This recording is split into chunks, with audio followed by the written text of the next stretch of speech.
So, hello and welcome. Hi, my name is Dr. Gigi Smith, and you've been getting messages from me off and on. Um, I've been pretty bad answering one of the emails, so I apologize for that. I was supposed to cover the advisor email, and I will catch up on those. So, if you sent questions through those that still need to be answered, they'll get answered very soon. I put this slideshow together. I don't remember what I put in it, and I just did it last night. So I may say something beforehand. You don't have this, but I will send this out to you later. You'll be able to access it, so you don't need to worry about writing down a lot from here. You'll have the slides.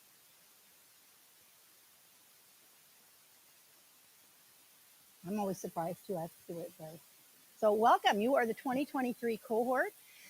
Some people will call you class of 2025, but so get either one will work for you. But I'm going to always call you the cohort of 2023. So we're happy to have you here.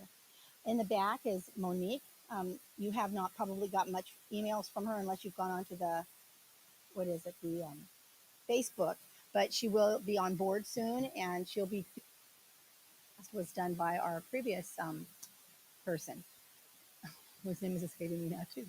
Emily Boykin, yes. So Emily's off on her field work and moving along. So she's retired from the position, and Monique will be taking that position. Just a few things I wanted to talk to you about. Make sure that you feel comfortable with it. One is our parking. Did you have any trouble parking today? No.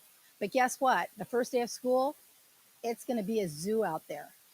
And so we want you to be able to account for that. If you have a 9 a.m. class, I'm going to sit down if that's okay. Is that all right?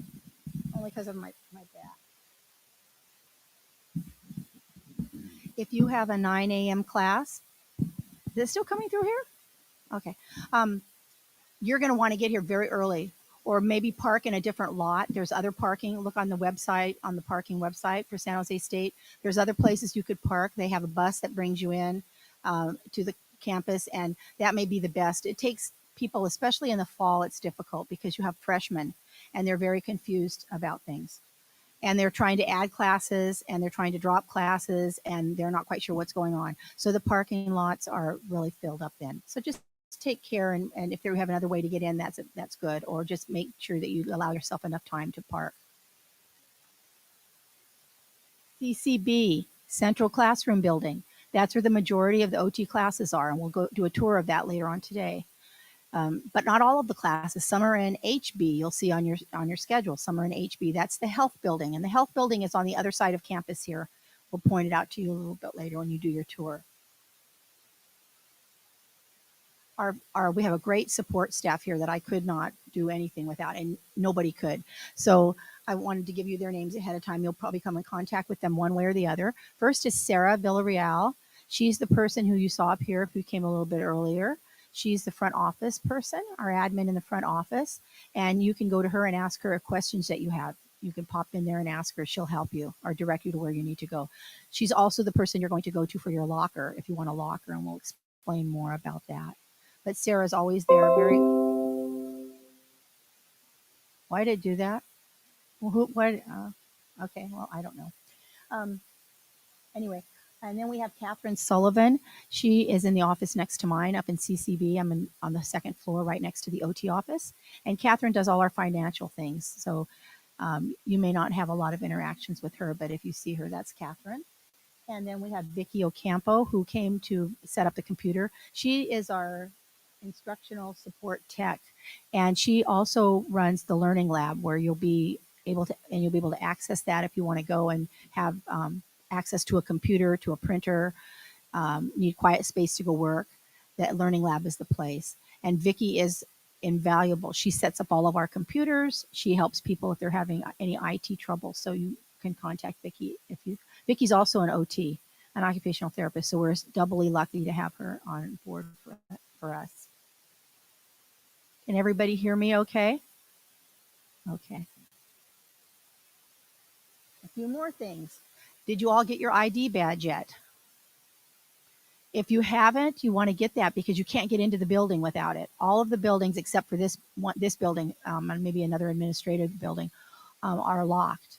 So the only way to get in is to get your ID badge. So if you haven't got it and you need more information or you need help, then you can email us and will direct you on where to go. They look like, you're never anywhere without your badge or you don't get in. So, and not all of the doors have badge opening. Here's what it looks like. Have badge openings. So you have to go to the one that has that. We have 2 doors in CCB that are 2 or 3 that you can get in with your badge. The others cannot. Yes. Yes. Yes. Tower card.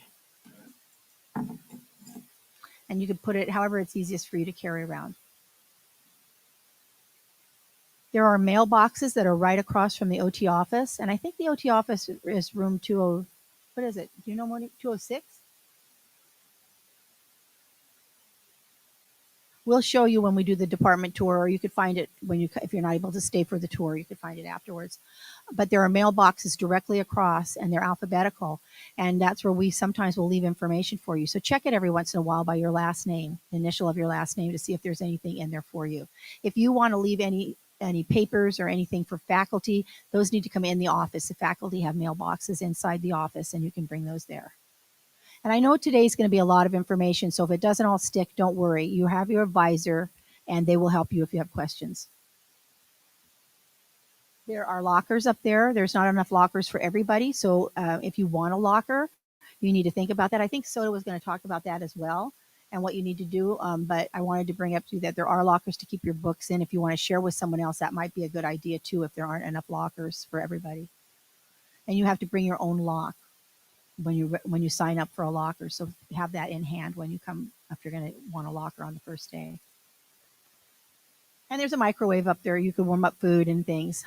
There's not a refrigerator, but there is a microwave, and there are a few benches to sit on. We're regulated on what we could put out in the hallway. The fire marshal came through one year, and we'd been kind of defying it for years and leaving everything there because it didn't make any sense to us. But he came and they took away all of our benches and things that we had lining the hallways because they want the hallways open in case there's a fire and you can't see, so people can feel the wall to get to the exit.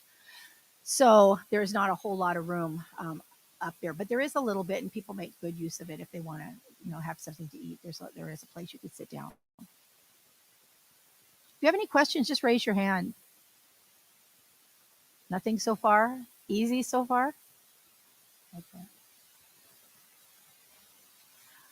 I wanted to talk a few minutes about the international experience. We do have an international experience requirement for our department, not for our college any longer. It used to be a college requirement for our college, but it's for our department. And there are several different ways you're going to hear about how you can do that. I think I talked to the person who sets up the Finland Exchange program, and she said that the message went out a time ago if you were interested in that. Do you all remember? Does anybody remember getting it? Oh, you remember something? Good, because the reason is if you are interested, it's an exchange program where you go for a semester to Finland and you take classes in their program, and they've cross-listed them for our classes, so they count for our classes. But you have to be taking kinesiology this semester in order to go to the Finland one, because they don't offer that. So you need to let me know if you're not signed up, if you're not in that and you desperately want to go, please let me know, and I'll see if I could shift with somebody else, move somebody else out of their class and give it to you. But otherwise, if you're in kinesiology and you're interested in Finland, you can contact Dr. Lynn Andonian. Yes. Pardon me? It's during the semester. It's during the spring semester. So you spend the spring semester there taking classes, and then you come back and join us in the fall again. It counts as your international experience. That's why I'm putting up there. But I will make sure that Monique, can you remind me? We'll get Dr. Andonian's email address out. So if you're interested, you can contact her. Yes.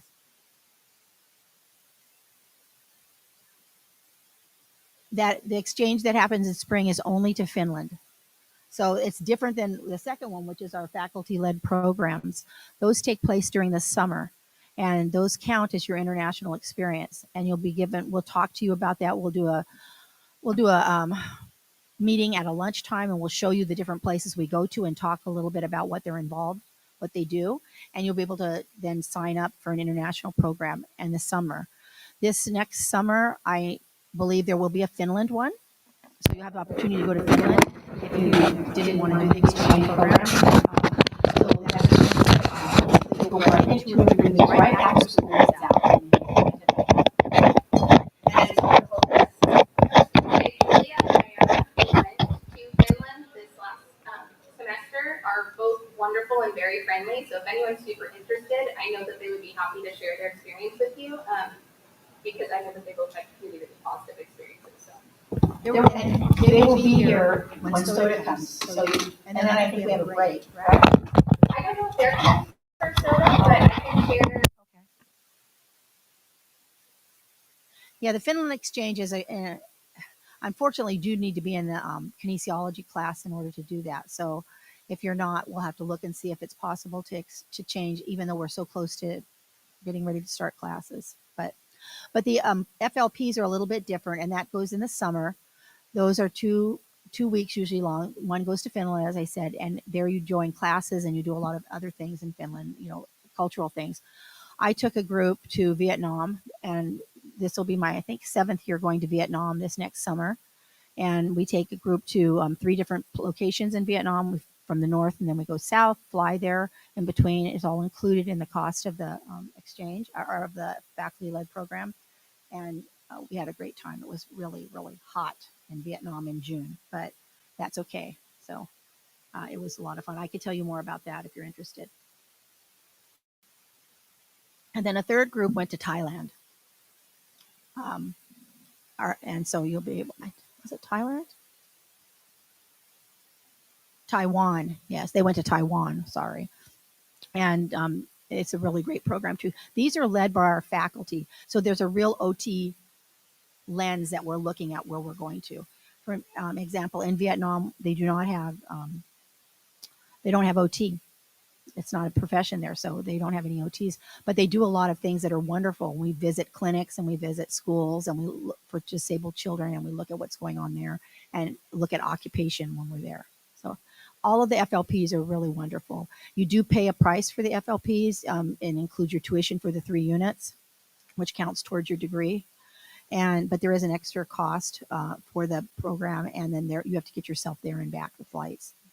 But we'll tell you more about all those details later. They're great experiences if you're able to do them. If you're not able to do them, we also offer an alternative, and we're busy trying to construct that and exactly how that will work for people who either don't feel they really cannot go, they can't afford to, or they can't leave the country, whatever. We have alternative experiences, so don't worry, we'll find something for you. And you'll hear more about this later. Questions before I go on? We haven't gotten rid of the international requirement because a lot of people who apply to our program say they do it because of this, that this is a really draw that we're looking at our global citizenship and looking at what we do in other countries and really broadening the view. So we've kept it for now. Our faculty couldn't be here, so I had Vicki put together a collage of their pictures, and you'll have that in the PowerPoint when we send that out to you. This is just showing our tenure track, our tenured faculty. And there I am in a younger day at the top, if you don't recognize me. And then this is the rest of our faculty who are either tenured or in the tenure track. And then we have others who come in and teach 1 or 2 classes. There are lecturers or in other positions, and these are their pictures. And so because they are not on duty yet, they weren't here, but I wanted you to have a picture of so you could match that up with who you have for your classes and see who you'll be having.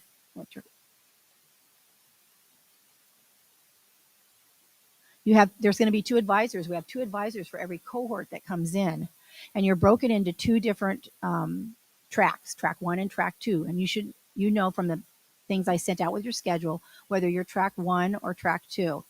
And so each of you, the tracks, have an advisor that stays with them for the 2 years, has advising meetings, but also as your direct contact. If you have concerns or problems or you're struggling or whatever, you can come to your advisor.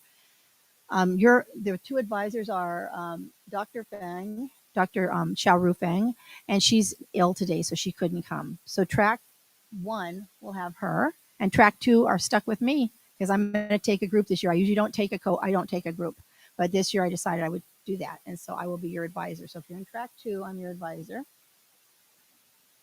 We will be setting up a Canvas site for you that's just an advising site. We'll put lots of information in there, dates of stuff. things that we think you need to know, and it'll go. All of you will be in one Canvas site, and we will be inviting you to join it as soon as we set it up. Or we might have two. I don't know. We might each of us have one. I haven't decided what we're going to do yet. Your class schedules. You all got your schedule, correct? And you all got that big warning. Don't sign up for anything except what you're scheduled, the section you're scheduled for. And that is because that's the only way we can get you through this program in 2 years and ensure you get the classes that you need is to do the scheduling. And I know sometimes people have special requests and it's really hard. You can come to me ahead of time. I do the scheduling too with the help of Professor George. And it's like a giant chessboard that doesn't make any sense trying to schedule because we're scheduling instructors, classrooms, students from two cohorts, so another 74 students in the other cohort, and trying to make sure we have you all in classes progressing along so that you're ready to go out on your internship after 2 years. So I ask, please, if you have to have something special, come to me ahead of time and let me know, and I will try, but it's very hard to do that. The way that you're set up is in cohorts and then tracks, and then within those tracks are pods. So you saw the 6 or 7 names under the schedules that we sent you. That's your pod. Those are your pod mates. And when we use that mainly for scheduling so that we could drop certain pods into certain classes and make sure we've got everything covered. But the pods you become very close with them because you're in most of the classes together. So those are your pod mates that you have. So if you're in track 2, you might be in track 2C. So you're in track 2 with your pod as C. Make sense? Anybody have any questions about that? Please do not exchange classes with your friend, even though your friend says it's okay and it works out really well between you two. Please don't do that. If you need to really change, come to me and let me see what we can do because it can have an effect on what we do for the next semester.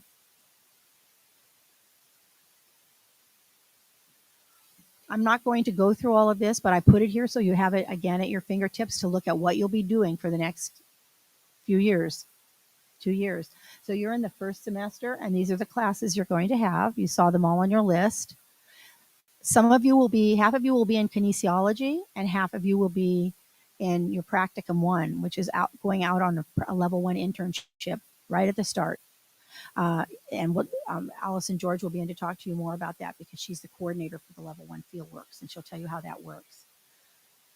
And then the next year 2, you switch. So if you were in kinesiology, you switch and you do the practicum, and you do you would do kinesiology if you did practicum year 1. So it all works out. This is the roadmap. I have it here for all the semesters, and you can get an idea of what you'll be taking. Some of them say those are the practice classes. You'll be placed in one of those 2 classes. But we want to make sure you've got everything you need in order to graduate on time.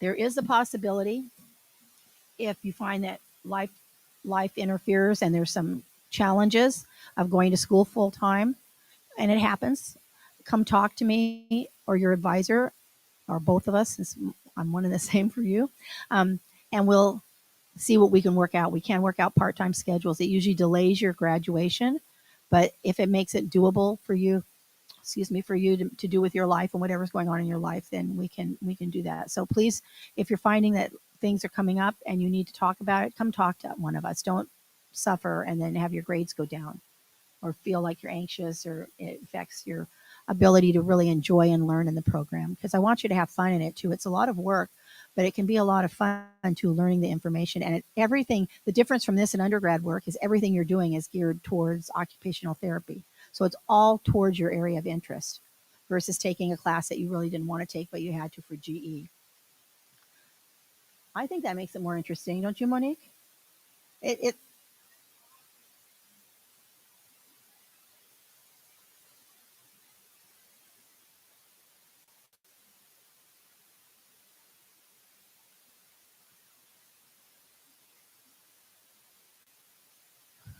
She made it and she looks okay, right? So far. It's a rigorous program.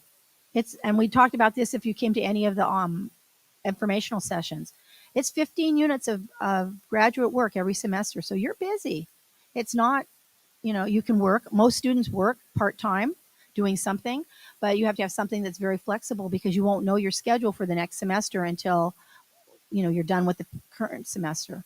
So please just be prepared for it and enjoy it. It's doable. Everybody does it. It just sometimes it can feel overwhelming to you, and that's when you come and talk to your advisor, or you talk to your pod mates, or you go do something fun. And remember that there's other things you can do in life besides reading. Yes.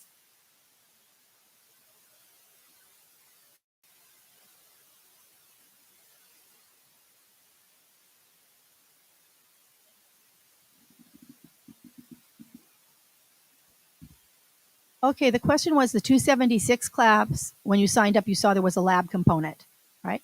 We have to do it that way because you're going out on your field work. And the only way to do that, because the class is not as long as the other classes, it's shorter because your time is spent out in the field. And some days you don't even come to the university. So you'll know what your placement is probably very soon after the semester starts. And Professor George, I think, was going to come in and hand out some things and get your geographic information now if you're in that class.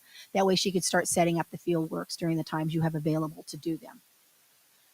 So there isn't a lab that you're going to come to school for. And it's not a set time. It'll be set up by her, which is a tough job because she's got to look at where you're living, what days you have available, and she's looked at your schedule. So she knows when you don't have classes. And so don't plan, well, I'm going to work all day every day that I don't have classes if you're in that 276, because you have a lab, you have to go out on your field work and you don't know when that is yet. But we try and get it to you as soon as possible so that you can plan. So we know people have to plan for work. But they have to set it up that way. It's confusing.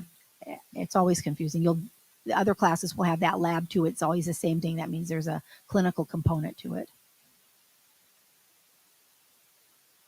Yes, let's say you live in Santa Cruz and you have Tuesdays no classes, and you'd like to do your level 1 in Santa Cruz. You can let her know that, and she could look for a place there. Sometimes she can't find it, and sometimes you have to do your placement on a day you're already in San Jose. But that's the goal. The goal is to place you where you're going to be living if you want to do them there. If you want, and you'll be able to say you'd rather do them in San Jose because you come in, you're here all day. You're here Wednesday morning, but you'd like to do those. You'd like Wednesday afternoon, but you have to put all your available times because sometimes the clinicians don't have time when you have time. So we want to make it work for everybody. She's going to come in and talk to you in a little bit. She'll let you know.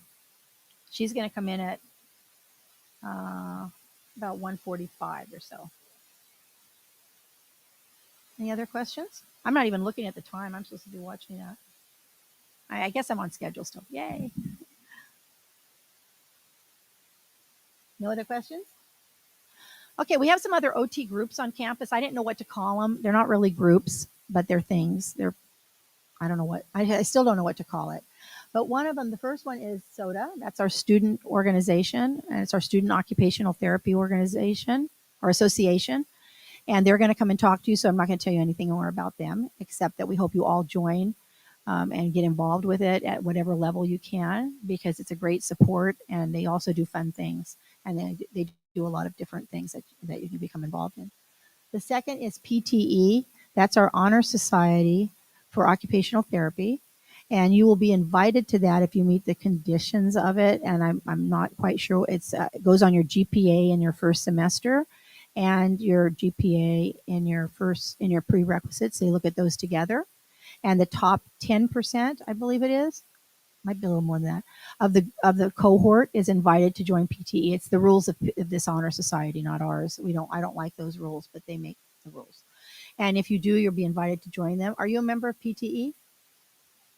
Oh,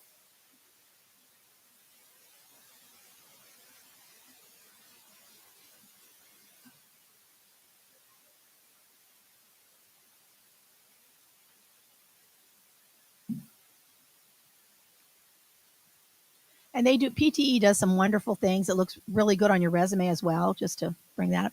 But they also do a lot of things, raising money for organizations, doing community things. So it's a really nice group. If you want to hear more about that, you'll be getting something, and then they'll do an informational session for you. Yeah. The next is KOTD. the Coalition of Occupational Therapy Advocates for Diversity. And we have a chapter on our campus, and it started about maybe 3 years ago. And they meet together. They have some wonderful guest speakers that talk about issues related to justice, diversity, inclusion. And so that's a really good one. If you want to join that, you can join that. And I'm sure that they'll get information out to you as well, that organization. And then we have the DEI committee that we started about maybe a year or two ago, diversity, equity, and inclusion. And it is it's a group with faculty and students together that look at different things related to DEI issues and looking at how we can improve ways we're teaching even or ways of being. And so they're really getting going. They've got bylaws and everything now, and it's a nice group. They'll invite you to join it as well.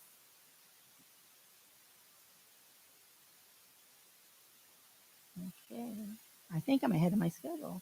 Who's the next one? Fieldwork. Okay, they're going to come in a little bit. So what are your questions so far? Because we're early. Any questions? Yes.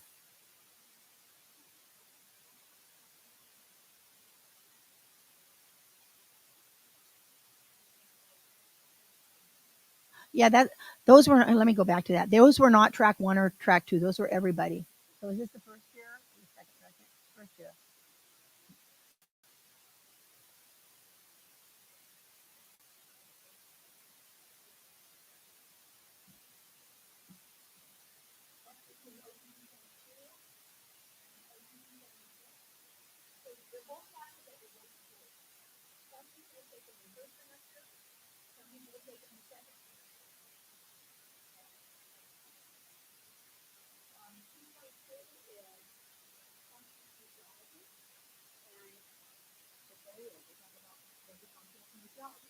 It's kinesiology. How many of you are kinesiology majors? You'll be fine in there. But they do beyond just the movement. They put them into functional activities and how are we using our body in functional activities. They do range of motion, muscle testing, all the things that we do as a clinician that relate to that sort of thing. So everybody has that class, but some have it in the fall, some have it in the spring. The other class, 276, is the practical course. It's the level 1 fieldwork course.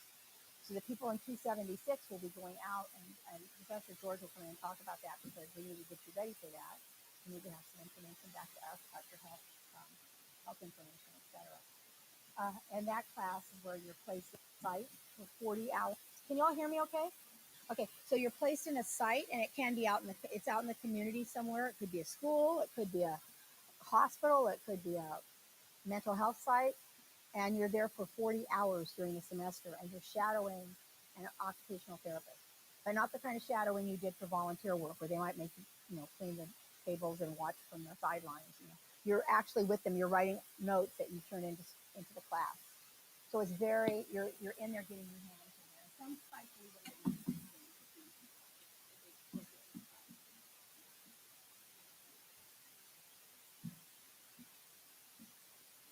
No, if you're doing field work this semester, then on the no, it's not necessarily. It's not necessarily.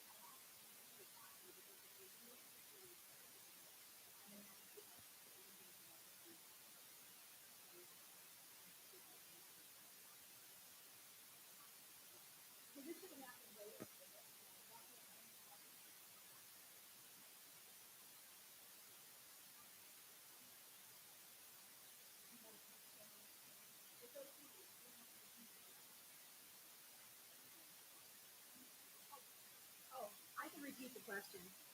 I can't get the microphone off. Oh, there we go. I could do that. The question was: if you go to Finland Exchange, is it just general or is it OT? And you're in an OT classroom. It's an OT program, and we had to have all of the classes that you take there substitute for the classes that you're going to be missing here. Because if you go to Finland, you don't have any of those classes in the first semester and the second semester, the spring. You're taking classes over there that might be a little bit different. Okay. Except 245. It's 245 in that class. That's the Introduction to Research Methodology. That's where you write your paper that counts as your GWAR requirement for the university. GWAR is what graduate students, a graduate writing paper.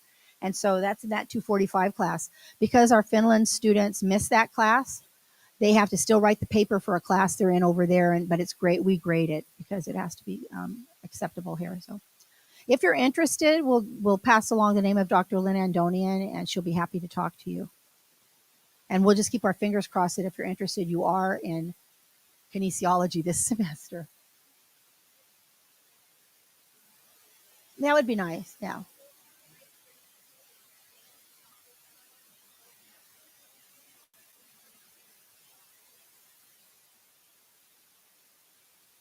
Any other questions? Oh, okay. It'll take me a while to get there.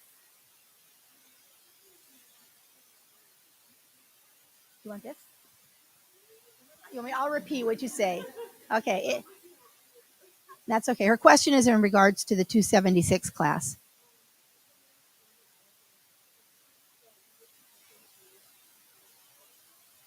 Yes. Hopefully you're done with those 40 hours because you still have class. So you will be coming back for the last two classes. You still have class certain weeks. And then the rest of the time you're at your fieldwork site. So 40 hours out in the field. It takes them a while to get you placed. So let's say you go somewhere where you do 4 hours a day. That's 10 days during the semester that you have to go 10 different weeks. So you might, if you have a place that takes you right away and you get in really early, you would have all of your stuff, all of your hours done before the semester's done. That's ideal, but sometimes it's hard to find the placements. And I'm sorry I'm walking around for the live stream, but is that okay with you? Okay. Okay. I just need to sit down, but go ahead. Yes. The Finland Exchange, that's the only time we've got the arrangement with them so that their classes all count. She asked if Finland Exchange is only offered this one time for the spring, and yes, it is. And then they only take, I think they took 2 students last time, but so you have to really be interested and apply for it and talk to Dr. Andonian. I think it's a wonderful experience if you're able to do it, because it'll give you a different insight into it. But you will be in their program and not ours for that spring, and it's only for that time. And if you're really interested in Finland, but that doesn't sound like what you want to do, then you could do the Finland FLP program too and go and experience what it's like there in the school. Yes.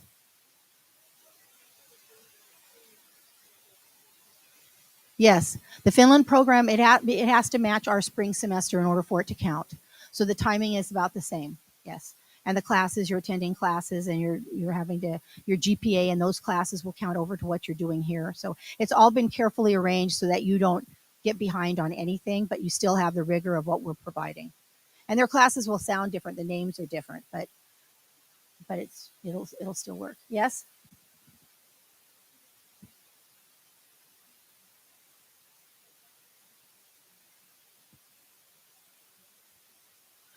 In the 276 course, if you finish your 40 hours, do you still have to go to class? Yes. Okay, so, but class isn't every week. So you may finish, early with your 40 hours because maybe had the luxury of doing 8 hours instead of 4. And because they said you could come extra if you want, we really like you, come extra. And you do. And you have the time and you're done with that part. At least you're done with that part. And then I think they meet again the last week or 2 weeks of classes.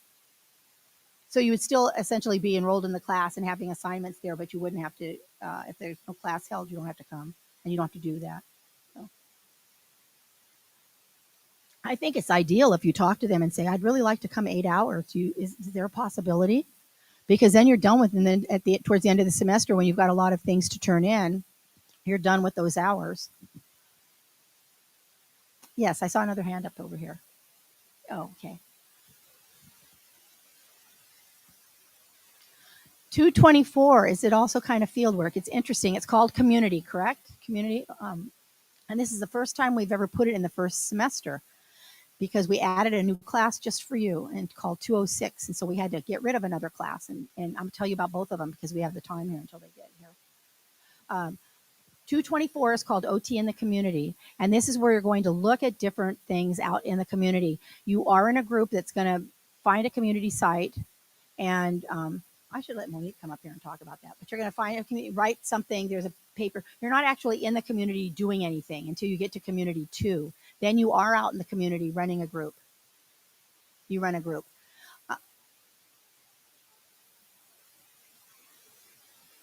Yes.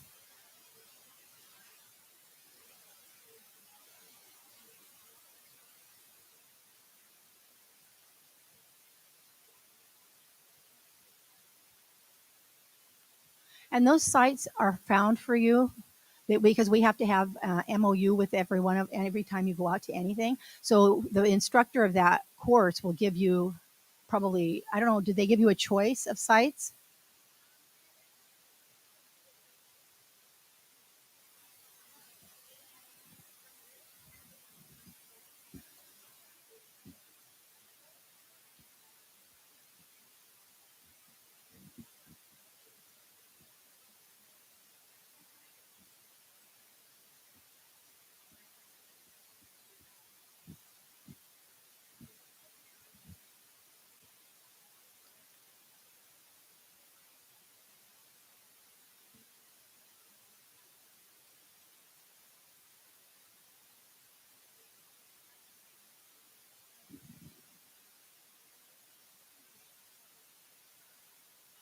And in that class, you work in groups to develop this. So you're actually looking at what is a needs assessment, what could you do.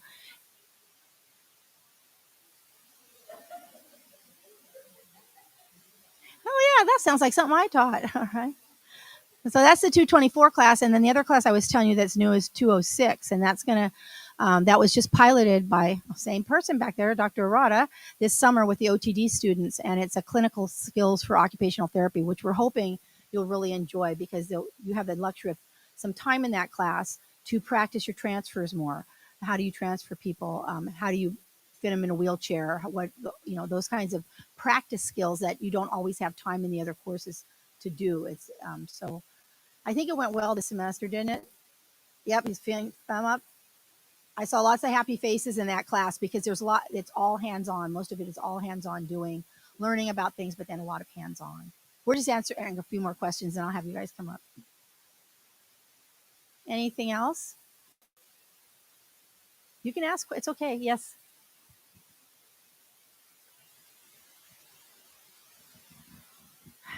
I think that is it next semester that we'll do a talk with you about it, or the second semester? When do they ask for? When? Oh, the question was when do we find out more about the FLP and have to decide where we want to go?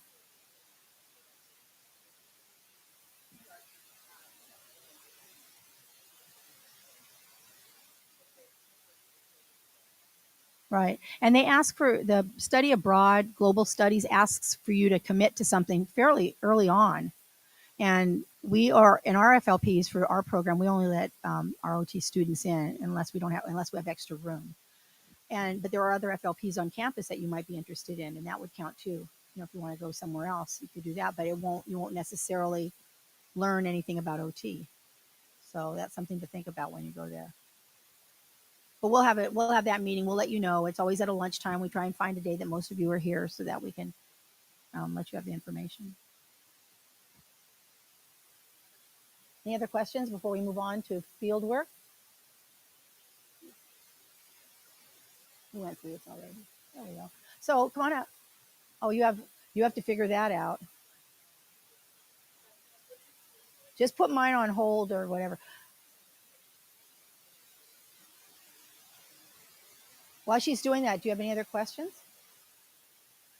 Did it cool down in here for you? Can you feel the cooler air? Yeah. That brings something to mind why Allison is setting that up, Professor George. Um, our rooms, we're in the oldest building on campus, and we have very quirky rooms.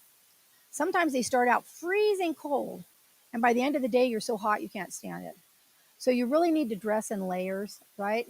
You don't know what the room's going to be like the day you get there. And if we adjust, you'll periodically see somebody coming through with these little monitors adjusting, looking for the temperature because we've called and complained that it's way too hot. And then they say, yep. But if they switch anything, then it goes way too cold on certain. So it's very quirky. We love our building. It's old, but layer up because you never know what it's going to be like on any given day. You can come on up. She's seeing if she can do that. There, she did it. Then you have to get me back to my. I do have a clicker. Anyway, There won't be anything on these slides you have to put notes on. The slides are so okay, I'd like to introduce to you Professor Allison George, and you will all have her for kinesiology, and you'll have her for something else because she always has to teach other things too.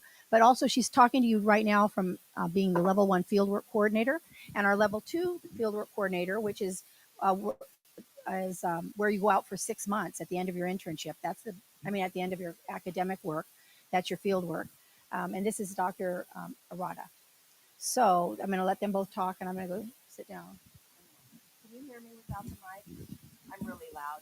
Mostly I'm loud because I'm also kind of deaf. So if you have questions for me, you have to speak up because, like you could see, I couldn't hear that fieldwork question even though I was kind of close to you. So we're going to talk to you a little bit about fieldwork, level 1 and level 2 fieldwork.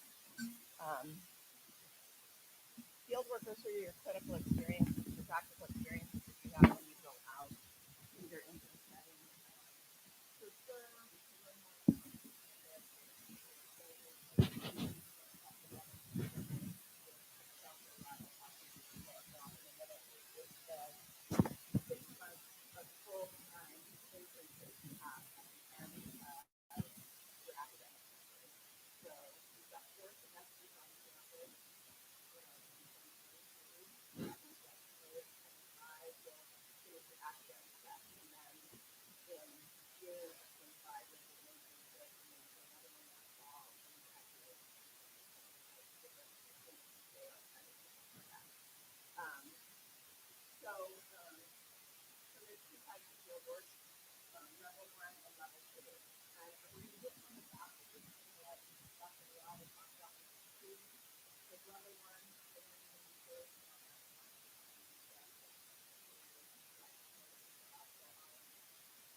Okay. Hi there. So after 2 years, at the end of May 2025, you go out for 3 months for your first field work, 12 weeks, 440, 12 times 40, 12, 480 hours, um, rough 12 weeks. So that would be from June to September. And then your second would be for fall. That would be September to December. And then you graduate December of 2025. Um, there would be we classify it in two categories. One would be a FISDIS, physical disability, rotation, field work experience. And then the second would be your psychosocial. And so what would fall under your physical disability experience would be your outpatient, inpatient, skilled nursing facility, maybe pediatric hospital. That would be FISDIS based, right? And then the other side in that column would be the psychosocial, where we put their community experiences, inpatient and inpatient psych, unified school district, and private pediatric clinics. So that's both our ACOT is the certifying body for OT programs. That's a requirement, and so we want to make sure that you have two diverse experiences for your field work.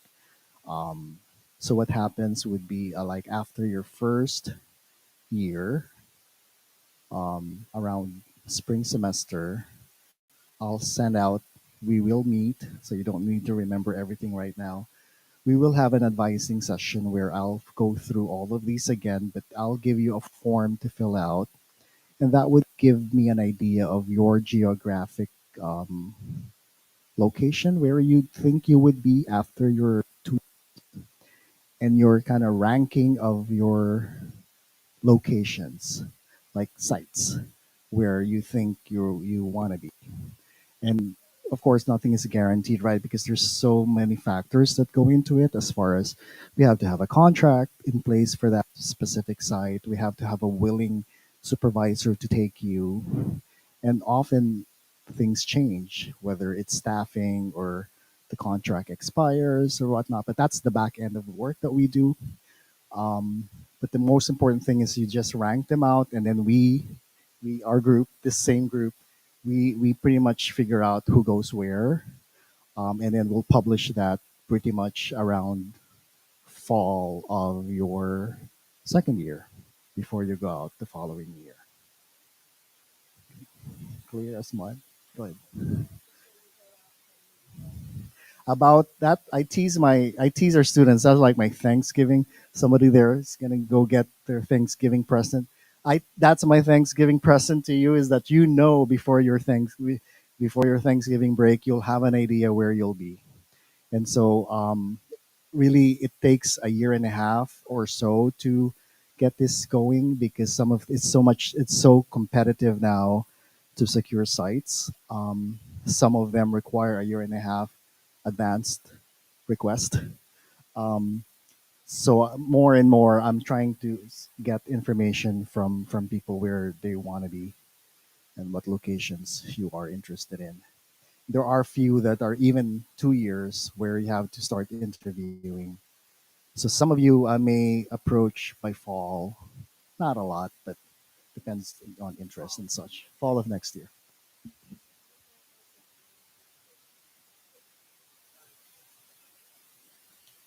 So your field work first would start June of 2025. So you'll be enrolled for the summer course for that, and it ends 12 weeks to September. And then you start again. You have a 1 week break in between to kind of regroup and rest. And then you start again for 12 weeks. So the only other tip we say is we don't encourage you to work during that time. It's a very intense program. It's almost like working full time, 40 hours a week. And at night, you do your prep for research assignments, like knowing your patients, what to do with them the next day. And then on weekends, you do the same. Maybe Sundays, your self care time. But it's a very busy, intense time. Hard to give exact dates because so AOTA, the American Occupational Therapy Association, kind of has a recommended calendar for when you should go out on your summer field work, when you should go out on your fall. They set those up, but clinical sites do not necessarily adhere to that. So the vast majority of you will go out on whatever AOTA's recommended dates are for 2025. But there'll be a lot of you that could start a week earlier. You'll be done before the end of May with that last semester of academic coursework. So some sites may want you to start by June 5th. Some of them might. So that's reasons we start doing it so early and getting information, because we're going to have to flex. You might say, oh, I plan to get married in June. Don't, but you do it anyway. We say that and you do it anyway. But so I really don't want to start early, which we might be able to accommodate around if we know it way in advance. We look for a site that isn't going to ask you to start earlier. And I love that he says it's a Thanksgiving gift, that he tries to let you know the Thanksgiving before, because I used to be in a position, Dr. Smith used to be at his, used to tell students, when do you know the day your foot crosses the threshold of your first field work? We have what's ideal and what we try to get done, and we have reality is that we have you places cancel, 3 staff members get pregnant and go out on maternity leave, and they say we can't take a student after all, so then we're scrambling to find you a new one. And so it's a process. It's an influx all the time. Yeah, we were both fieldwork coordinators before, and Dr. Arata's job is incredibly difficult because the things do change out in the clinics and in the schools and everywhere. There, I mean, it's a moving target. It's a living target out there. So I want you to please be really respectful of that, I guess, but also don't put a lot of pressure on yourself to say, I need to go to UC Irvine Hospital, right? Is that what it's called? If I don't go there, it's going to be the end of the world. I want to go there because I want to get a job there. That may not work because they may already have commitments to students, or they may say, we're not taking anybody this year. We're too busy and we're in flux. So you can have ideas, and you don't need to tell them, don't be worried that you have to have exact sites. Maybe you're interested in school-based. You could tell him school-based and he'll be able to find it. You don't have to say, I want to go to Monterey school-based, because setting your sights on just one place is really difficult. And like Professor George said, at the last minute, they may say, "Oh, things have changed. Sorry." And so then he'll find you another place, but it may not be. You have to just kind of go with the flow. This is your flexibility. To be an OT, you have got to develop some flexibility because you don't have control over the clients you're seeing, right? So you could plan and plan and plan, and they may not like your plan. It's the same as with the sites. They try very hard. He tries really hard, but I guess I'll have to clarify it a little bit. You'll have a name of the hospital or a place you're going to go to by Thanksgiving, but doesn't mean that will happen, right? Like they said, they can cancel. But at least you know that there's a placeholder there for you, that a request will be made or have been made to put you there. And there will be interview process. And so when you are going to be interviewed, we have layers of backup anticipating whether you're going to be accepted or not. So we have a pretty much a good idea which are the competitive ones or which ones are just kind of like a little bit informal interview to kind of feel you out. There's a question back there.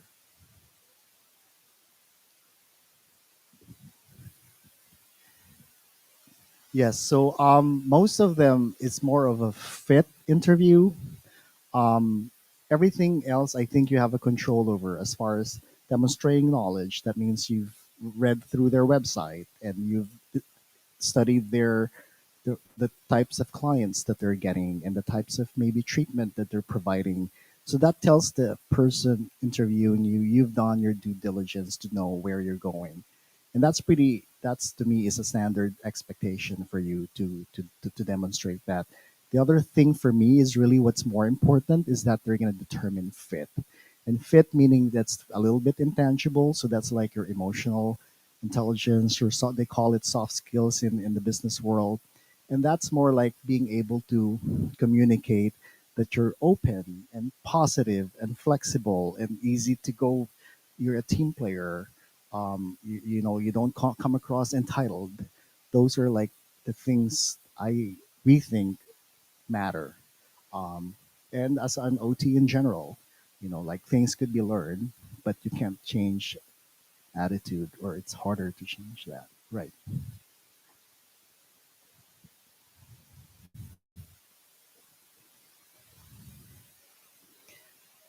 Depends on the site. Like for example, oh sorry, the question is it because you compete amongst each other, or most often we compete against other schools. Um, the, there are sites that I know they'll pick one out of a two resumes that I will send, and they won't even interview, or some would just interview two and pick one. So you'll know the dynamics depending on where we put you. You'll have an idea coming in. You can always talk to us how to prepare and how you would interview. Um, so the other thing I forgot to mention is just like I just want to echo that you do not. The idea is that we want for you to be prepared to be a generalist OT and take the NBC OT exam kind of with a comprehensive perspective. So if you have a lot of pediatric background through your volunteer work or things, we would like you to step out of that comfort level zone and say, okay, let's experience community or skilled nursing, and because that's the only way you'll find out whether you'll be good at there or not. We have so many good stories saying I didn't want it, kicking and screaming, going there, and then and they end up being hired and wanting to be at that site. Just had a meeting. Dr. Smith and I just had a meeting yesterday with Dr. Smith and I just had a meeting yesterday with the students that are out on their field work, their first summer field work, and they came to meet us on campus. And we had 3 students who spoke up at the meeting that got placed in acute mental health settings, acute psychiatric settings. Every one of them said, I didn't want this setting for my level 2, and I love it. I can't believe how much I love it and didn't know how I would love it. And you'll learn this as you have me in kinesiology and meet with me over the fieldwork. I'm kind of your tough love person. I don't usually pull my punches, and I don't soft soap. I'm nice. I'm really available. but I'm not, I'm not sugarcoating things. Our job is to prepare you to be an occupational therapist. Our job is not to get you a field work in their desired site where you think you want to work. Our job is to prepare you to be an entry-level occupational therapist with experiences that are diverse enough that you can sit for the exam at the end of your educational program. So we're talking about level 2 really early right now. And I would table most of your desires and questions and concerns until you have that orientation meeting. You'll have another orientation meeting your second year. You'll have opportunities to meet because you're not even at day 1 of your OT education yet. So, take a big old deep breath and it'll happen. It's a process. And we work really hard for you, but you have to be flexible and you kind of have to set aside maybe some of your absolutes. Like I went into an OT so I can work with people with spinal cord injury or something like that, right? And that doesn't mean you can't be an OT that works with spinal cord injury, but we're not customizing your program towards that goal.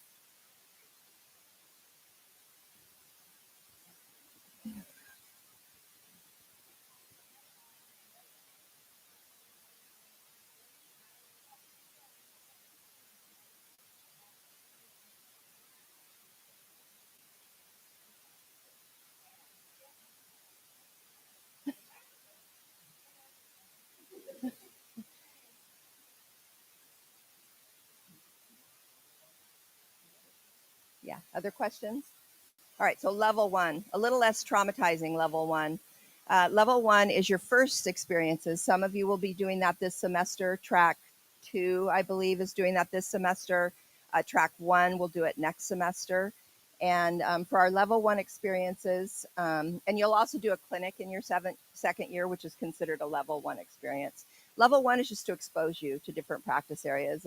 And that's where I was like, well, you've had a lot of P's. We're going to expose you to something different for your level 1. And it's basically you're going out and observing, right? You're going out to a particular clinical setting that you're placed, and that over a period of time, you're going to complete 40 hours of observations.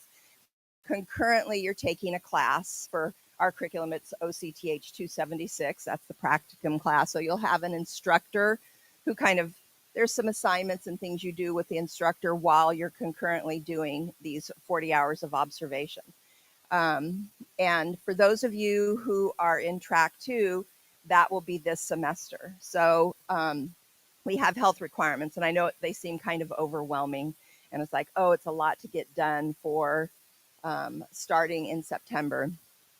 Health requirements are pretty standard in every occupational therapy program. If you go on any website, any nursing program, anything, it's hard to customize and know exactly what a student's going to need, because who determines what's specifically needed is the clinical site where you're assigned. So for example, I put that letter out that said you had to have, let's see if we move on here so I don't forget something, that you have to have CPR, you have to have BLS provider CPR, and that it has to be American Heart Association approved. It's a very specific designation. So if you're already CPR certified and it's not this, I can talk to you about whether we can flex this semester with you not having to do it, but at some point, this is what you need to get. And it's very specific. And the card that they provide, if it's a legitimate provider, it'll look like this. And it'll have that American Heart Association logo, and it'll say this. So a lot of times you'll go on websites and look for sites, and they'll say AHA curriculum, American Heart Association curriculum, or they'll have some language. But if they don't say that they're an AHA certified and they give you this, and I will tell you, if it's only a online course, it won't give you this, because you have to have the actual working with so you can do a portion online. So if you're looking for a class, you can do a portion online, and then you have to have some piece of it that involves you actually practicing the CPR technique on a dummy. So if you have questions about that, you can email me. If you think it's going to be a hardship for you, for those of you that are in this first track, talk to me. There are some clinical sites that will let you get away with a different type of CPR, but a lot of them, you have to have this CPR to go on the side, like the hospitals and things like that. So it'll limit where I can place you if you don't have this type of, doesn't mean I can't find it, I can't work with you. At some point before your level 2 and before clinics next year, you need to get this type of CPR. So talk to me if that's an issue for you. Castle Branch is just a document manager system for us, right? It's a lot to manage the health documents of 70 students or whatever our enrollment is now. And so Castle Branch, they are a system that you pay a fee. There's certain things they do provide. That fee that I told you about in the email is the background check fee is included in that. The drug screening fee is included in that. And then managing all your documents is included in that. Most of the vaccines and stuff, if you followed your admission requirements to San Jose State, should be taken care of because they're the same. A lot of them are the same admission. It's just providing the documentation. TB, a tuberculosis screening to make sure you haven't been exposed to TB, has to be, if you've done it within the last year, there are a lot of sites that will take you. There are a few sites that want it within 6 months to 3 years. So if it's been a while since you've had it done, do it now. And then you'll have to, it has to be repeated. It's going to be repeated for the rest of your life if you're working in a hospital or something like that. But so let me get through this and then I'll get questions. So Castle Branch is just where you're sending the documents. And if they think that you send them something that isn't meet the criteria, because we've given them the same criteria we've given you, they will send a notice to you. They will send a notice to you and pester you and say, you're late, you're late, you're late. Don't worry about those. If I tell you not to worry about it, like if I give you a waiver on if I say, oh, I'm sending you to this school district, they don't require the AHA CPR, they're going to continue to harass you with emails telling you don't have the right CPR. But we are the ultimate decision about what you have to go to a given site. So there was a question back here.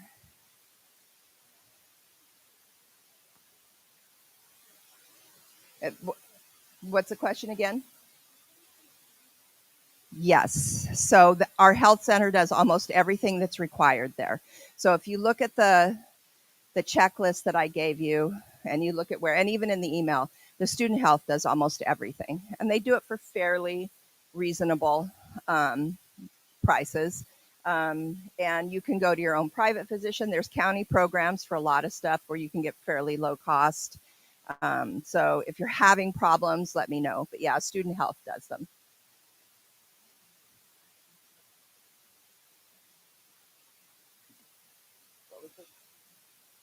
Okay.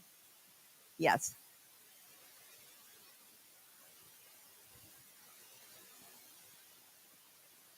Yes, it's supposed to.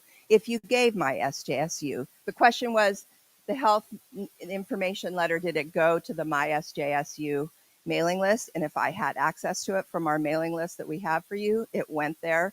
But there can be errors in that. So I am allison.george@sjsu.edu. If you didn't get something, if what I'm talking about is like, what is she talking about?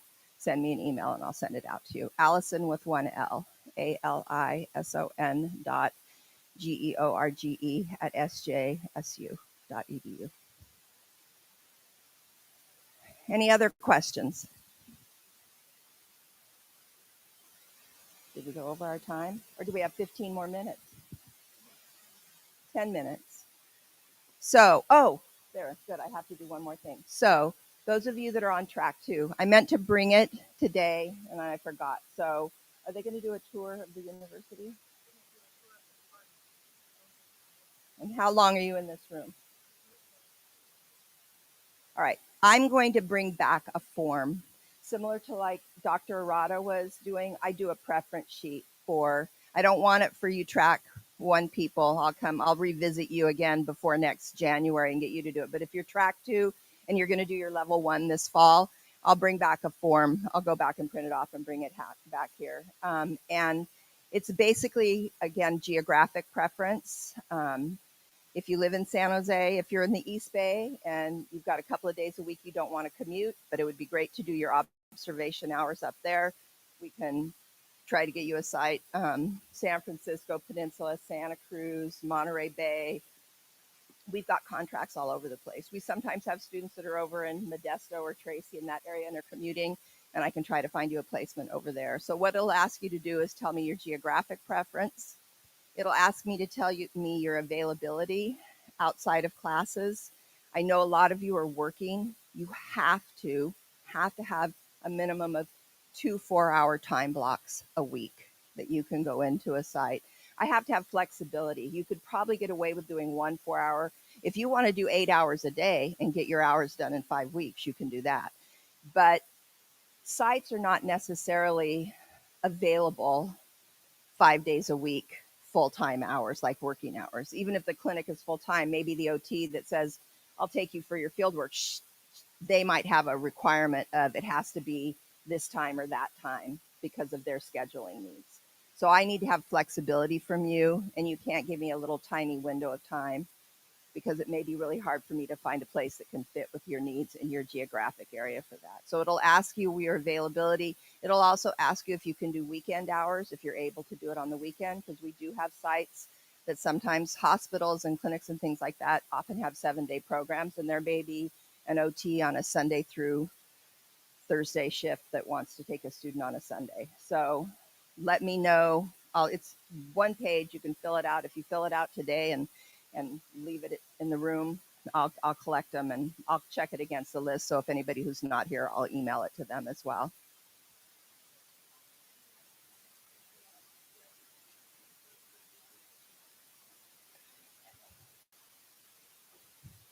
What's it look like? Where'd you find it? It was a placement. Was it on the OT department website? Let me look at it. I don't know if I want to change it. And yeah, you can email it to me. I'd rather get a print copy, honestly, if I can get you to fill it out. It's a little easier for me because I'm old school. And if I have your name on a piece of paper, I'll print it out if you email it to me. But it'd be easier to collect some of them today. I'll let you know, though. I'll check and see if it needs to be updated before.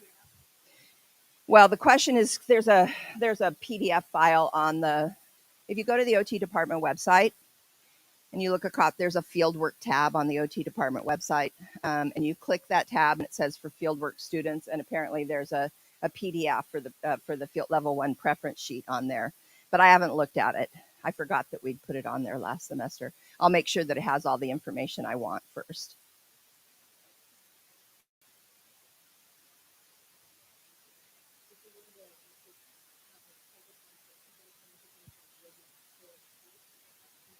So the question is, with the placement, if there's a scheduling conflict, is that a conversation we'd have with the site?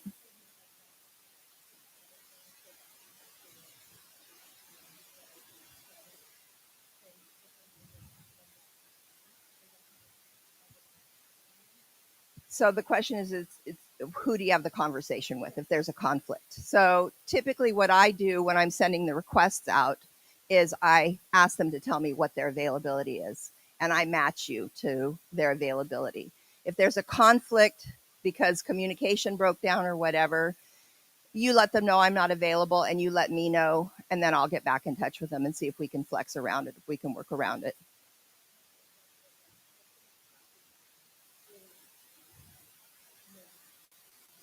It's not that rigid. You can, I mean, the question is, what if you have an emergency and can't go a given day or whatever? You have if you look at 40 hours and the semester is 16 weeks long, you can easily do 40 hours. You don't go out for about the first 4 weeks. So let's say you have 12 weeks to do that 40 hours. If you get sick or you have an emergency or miss a day, you just add a day at the end, or I let you work it out with the site. Once that I match you to your site, like they'll take you on Mondays and Wednesdays, and you have Mondays and Wednesdays in your schedule, you work it out with them. I'm going to do Monday 6 hours, and I'm going to do this many weeks, 7 weeks, that's 42 hours, and get it done. If they'll take you 8 hours a day, you can go 5 weeks and get it done. So that part you work out, that schedule you work out with the site. Once I have you matched by geography and availability. Other questions? Oh, okay. I'm never going to hear that.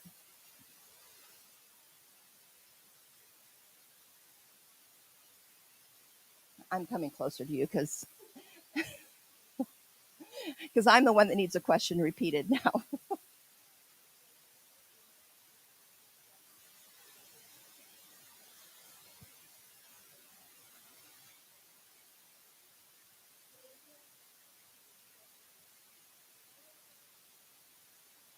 So the question is, there's different deadlines for doing the submission of the documents for people that are taking it in the spring. The track 1 students, their deadline is, I think I put January 15th, and track 2 obviously has to have it done earlier because you're going out earlier.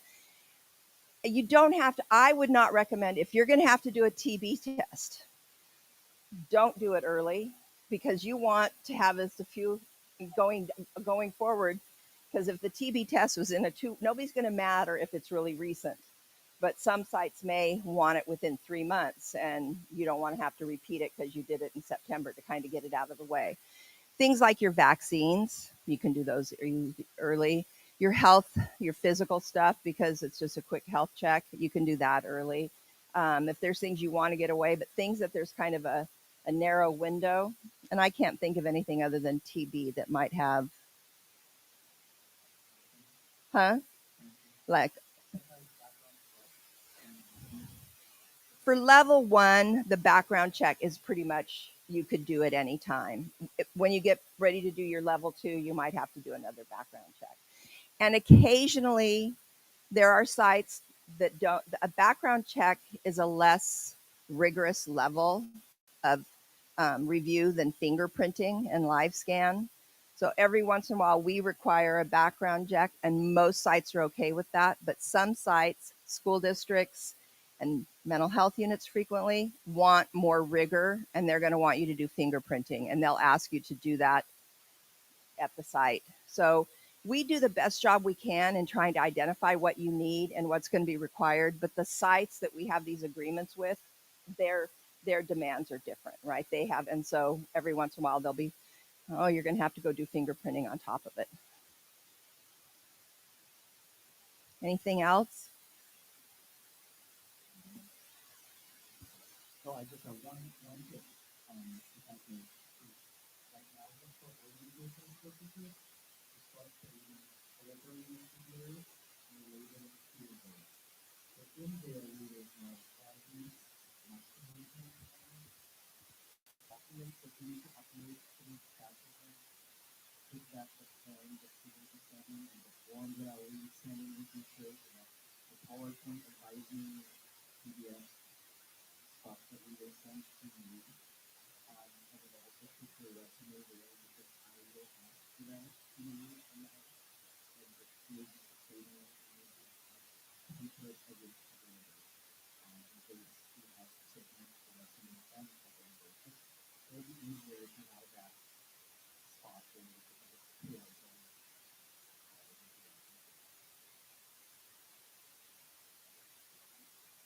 Welcome.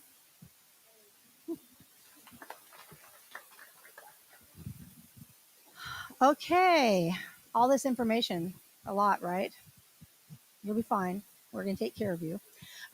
Next, Soda is going to come up and talk to you.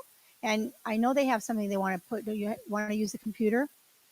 Everybody stand up now and just stretch out. We're going to take a break after Soda talks with you. And then you'll be able to get snacks and go outside and have them. But this is just a stretch break, a stretch and sit.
Okay, I want to welcome our SOTA group members who are up here to talk to you about the student organization.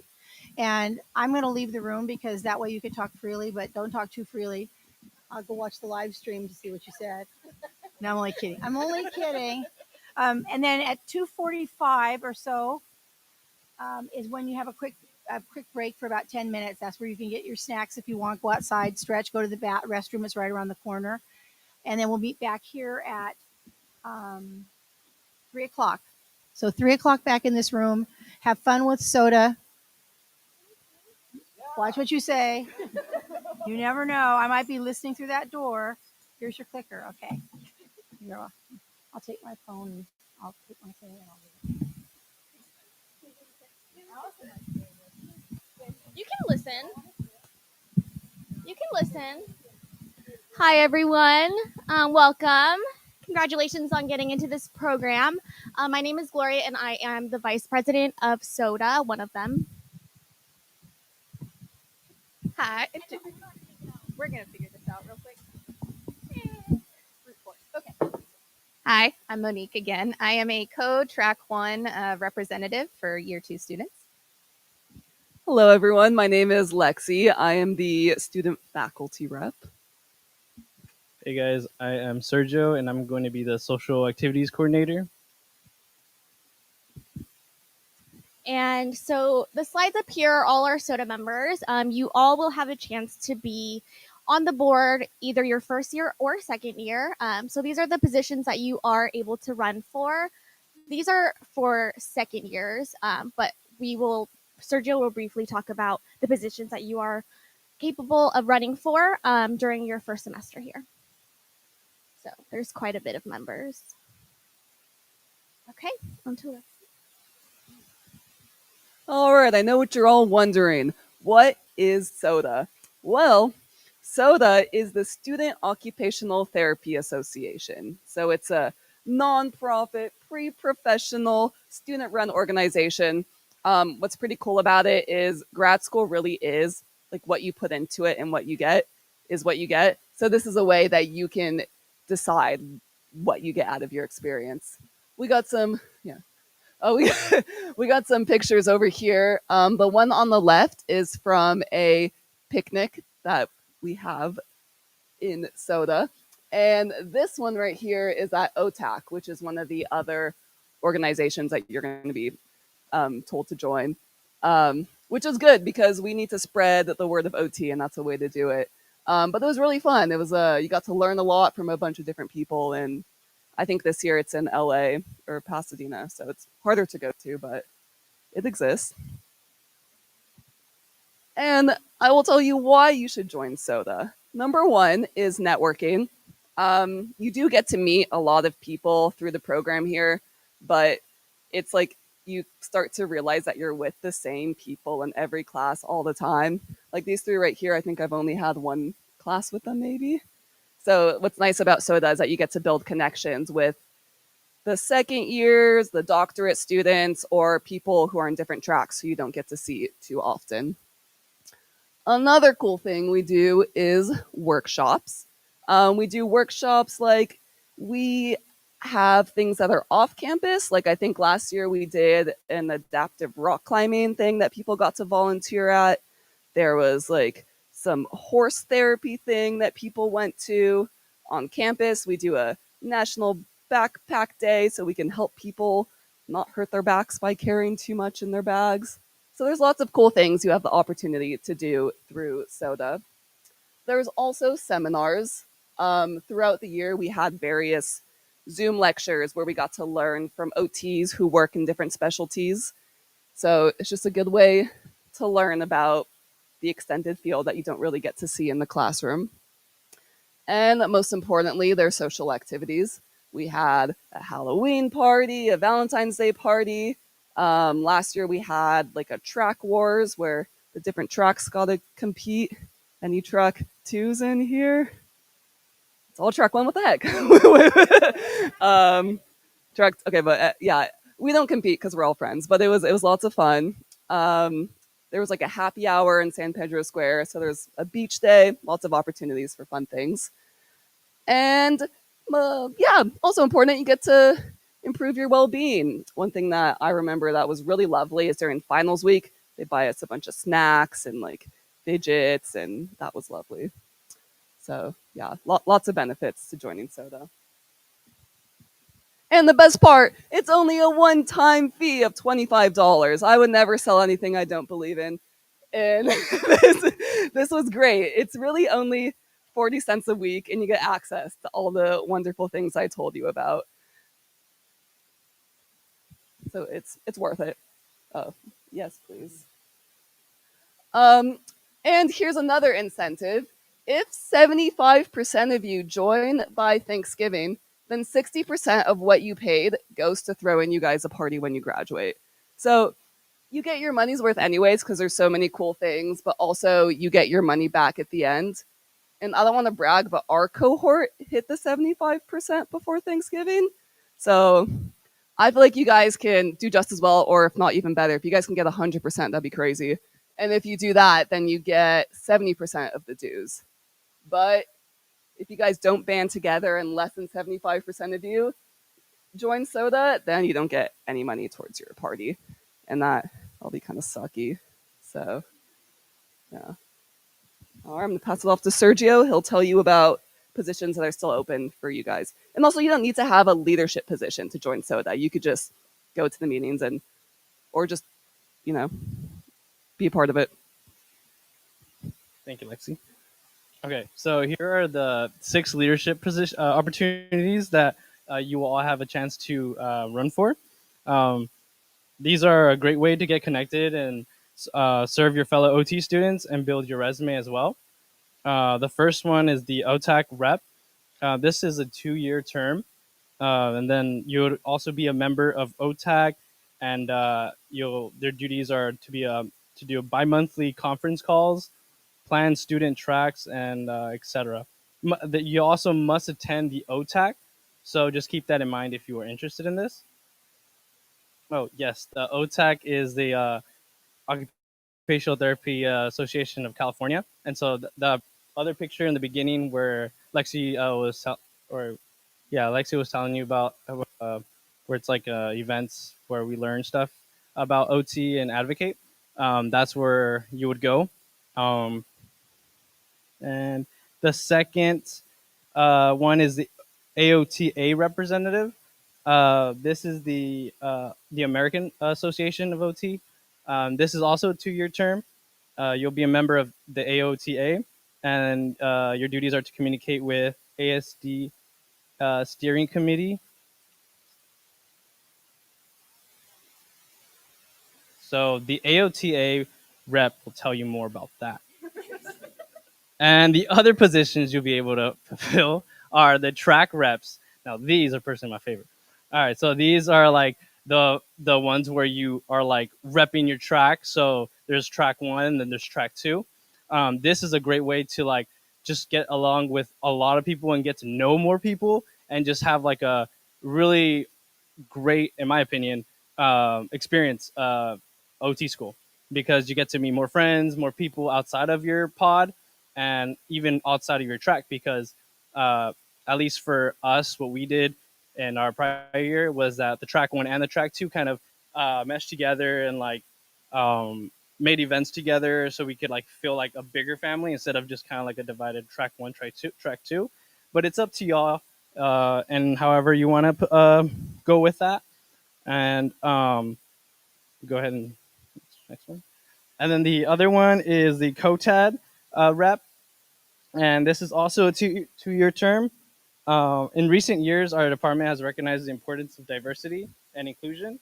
This is the 3rd year that we have had a COTAD rep, and we would love to continue this program.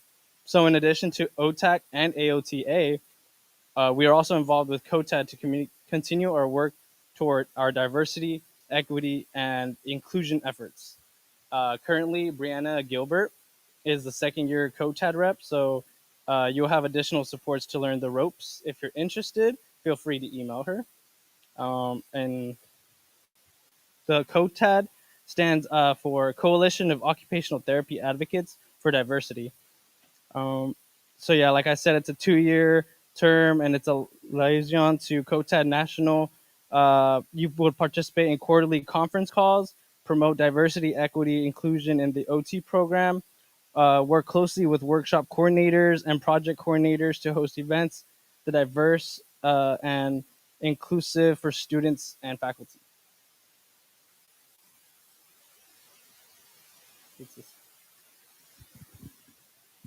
All right, so I passed it around a flyer. I didn't print enough, so if you could just share it with 2 or 3 people next to you. But basically, if you scan the QR code, it'll lead you to a Google form, or you can just scan it directly from this screen as well from your phone, and it will let you sign up for SOTA. On there, you can either pay through Venmo to our treasurer Shine, or you can give cash as well, I believe. But you would just mark however you would like to do your payment and then some information, and then SOTA will be in contact with you basically. Next up is mentorship and merchandise. So mentorship and merchandise, the vice presidents are in charge of these 2 programs. I've emailed out a mentorship Google form to y'all.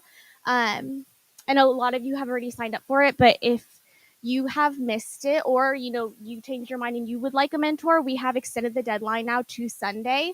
I know it's not a lot of time, but we do need to get everyone matched with your mentor. So it's open until Sunday. If you would like to be matched with a second-year mentor, it is either going to be a master's student mentor or a doctorate student mentor, but the OTD class, they do take a lot of similar classes to us, so it'll still be beneficial. And we do want to emphasize, the faculty especially would like to emphasize that this year we really want to highlight how this program isn't to share like old assignments or literature reviews or tests due to policies highlighted by the department and school. So this is something that your mentor is not allowed to and has been highlighted to not share with you, but they are here as a resource to help ease any anxieties and help guide you through your experience in grad school. In addition, for the mentorship, we do plan on having some social events this year where you and your mentor can come hang out, and you can get to know their second-year students as long as your first-year cohort. As for merchandise, if you go to the bookstore, there's no OT SJSU merchandise, but we are in charge of making OT merchandise. Sergio is currently wearing an OT hat. And then these are a couple designs that SOTA came out with last year. Every year they change, and so the designs will be different this year. But look out for that. We will be doing merchandise every semester. And they're really great apparel to wear to conferences, to your Fieldwork 1 site, for school spirit, or even gifts for your family or friends.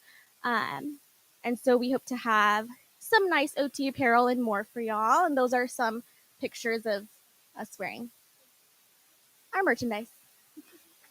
All right. So the survival guide, if you go ahead and scan the QR code, it was created by the class of 2019.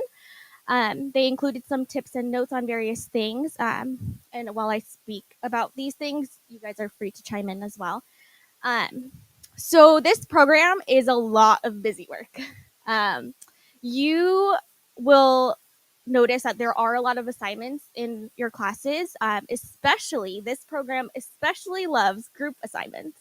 So in every single class, you will have multiple group assignments. And it can be a little bit confusing to navigate. So keeping a calendar for all your assignments, or, what is that called? Agenda? Or what are those called? Whatever works for you. You're going to figure it out quick. And then your class also has a group me. So if y'all go on your Facebook page, I believe someone made a group me here. Go on that group me. You guys can remind each other about assignments that you may have. Next thing is to really get to know your pod. Maybe even create a pod group chat. That'll be really beneficial because you're going to have every single class with these pod members for the rest of your time here. So real quick, Sergio is in my pod, and not to brag, but Our pod's pretty great. And they are lifesavers. I really, really recommend, even if you don't become best friends, having a group chat where you're like, hey, I don't remember what this professor said. Can you help me out? They've saved me so many times, and I feel like hopefully the feeling's mutual. But it's a good way of making friends, but also kind of when you're really going through it and you're in the thick of it, it's nice to have people you know are there and are going to have answers for your questions and are there to help you. So Yeah, I remember after the orientation, I felt really overwhelmed hearing everything. But I just want to emphasize that this program is difficult, but it's very doable. You will have time to work. You will have time for your other things. It's kind of fun. Like, I've made lots of friends and like actually school. So don't let people scare you. Things that they say are scary, like kinesiology and the lit review, really aren't that bad. So you guys all got this. You're going to be okay. One more thing I want to say that I learned at orientation that I didn't hear mentioned to you guys is that drug tests show weed. So if you're in track 2, that's something to think about. They don't want to see that. They won't place you if that's in your system. So I just want to make sure you guys knew that. Yes, it is legal in California, but not in our program. professors told us that like when they were up here last time. So like just helping out. Yeah. And then get used to using your SJSU email because it is going to be confusing to switch on later. I did send this presentation to both your personal emails and your SJSU email just because I don't know who has access to their emails and who doesn't. But if any of you didn't receive it, just reach out to me and I'll go ahead and send it over. And then as for the ton of group assignments, get used to using Google Docs, Google Slides. Canva is a great resource. Just get used to using those things so you can make collaborating easier. A lot of you have reached out to me about whether or not it is possible to work during this program. A lot of our cohort does actually work, but it is important for you to find a job that is very flexible because your classes are given to you. So you're not allowed to choose, which days you come to school. And you also don't have total control over, your fieldwork hours. So make sure that whatever work you go into, be communicative about you need this flexibility in whatever hours you work. So a lot of people do babysitting, which is really great. And people have posted on either Facebook chats or GroupMe's about babysitting opportunities that kind of get passed down through the OT cohorts. Yes. You mentioned about the emails. What can we make sure that all the emails go to SJSU? One, because I think I get a note, so I don't want to just cancel my personal email. So you're asking how do we make sure that all the emails go to your SJSU email? I think that they started sending y'all information through your personal emails, but slowly they're going to transfer over to only using SJSU. So no, you don't need to do any change yourself. Yeah. So everyone, right now you're kind of going to get a mixture of both, but Actually, I think you can on one SJSU. It'll have like a spot where you can put your preferred email. So just change that and make sure it's your school email. On the on like the portal where you enrolled in classes and stuff, there's a place to do preferred email. Okay. So has anyone heard about the literature review? Oh, nobody. Okay. So during your second semester, you're going to take a research class. You are going to write a 14-page double-spaced 14-page paper with 14 different academic articles.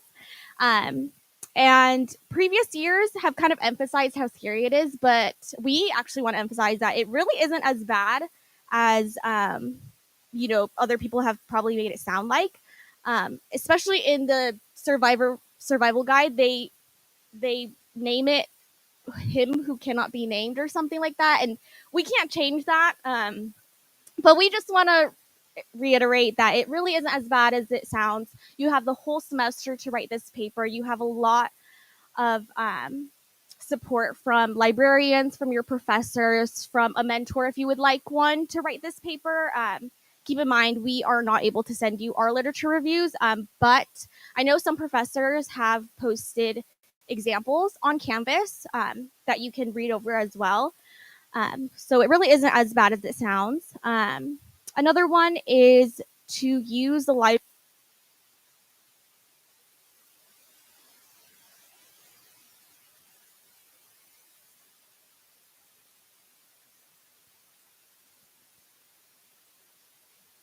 Lot of rooms that you are able to rent from. Oh, yeah. There are also a lot of rooms that you are able to rent. You can go through that on SJSU website, and you can rent a room through your portal. You can book up to 1 hour at a time. And then there's also a office on the second. There's a grad lab across. We'll put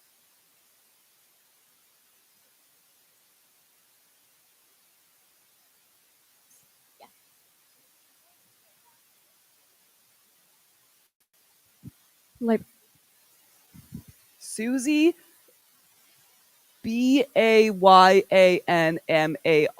Bayanmar. I'm not sure how to pronounce it. She comes and talks to you in your professional development. Sorry. Okay.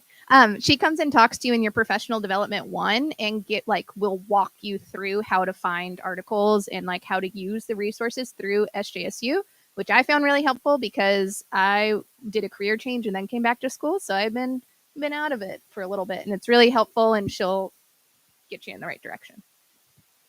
She is also very good with APA. You need to make APA your best friend during this program because all your papers will be APA. And there are certain professors who are pretty strict about formatting of that. So get familiar with that. Next topic, commuting. The first 2 weeks are going to be very hectic for parking.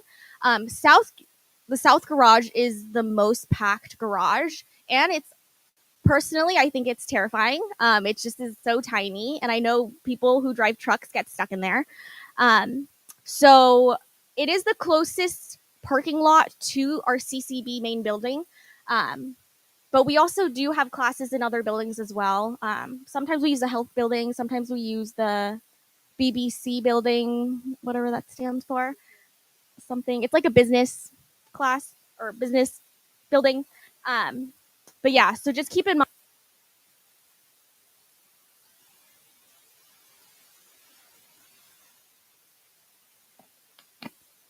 Onto campus. So if you really can't find parking, use South Campus Garage as your backup and come very early to class to find parking in the first 2 weeks. Did I have a question over there? Oh, okay. All right. Is anyone familiar with like bus? Yeah. BTA. And then for busing. Oh, okay. I'm almost done. So something that's super cool at SJSU, they give you like a free Clipper card. So I get to campus for free every day. With taking the green line, so that's like a really nice option. They have like a special one too that like goes further, but VTA is a really good option for getting to campus and avoiding traffic. All right. And then just keep in mind the competition is over. You're in this program already. You really only need to keep a 3.0 GPA. So if you get a C, it's not the end of the world. You can level it out with an A. So yeah. Competition is over. Thanks. Oh, no, you're fine. All right, so we have some words of wisdom from our president, Sammy. Also, Sammy and Sandra are our SOTA presidents, and they really wish that they could be here, but unfortunately they weren't able to, but they are always available for you through email if you need them. So Sammy says, grad school can seem very overwhelming, or as Professor George would say, whelmed, and it is hard to get organized and used to a new demanding schedule. But in the grand scheme of things, this program is only 2 years of your life, and you should make the most out of it. Make friends, learn as much as you can, make connections with professors and fieldwork advisors, and by all means, prioritize time for yourself. Yeah. All right. So do we have any questions? Any further questions about anything? And there's no professor, so it can be like if you just have general questions about being in the program or anything.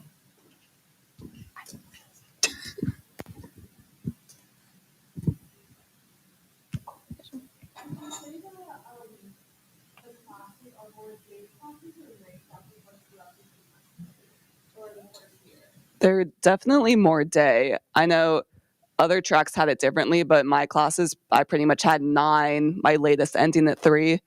I think lots of classes had some that ended at 6 at the latest. Did anyone have anything later? We had one. Do you want to remember? What was it? Okay.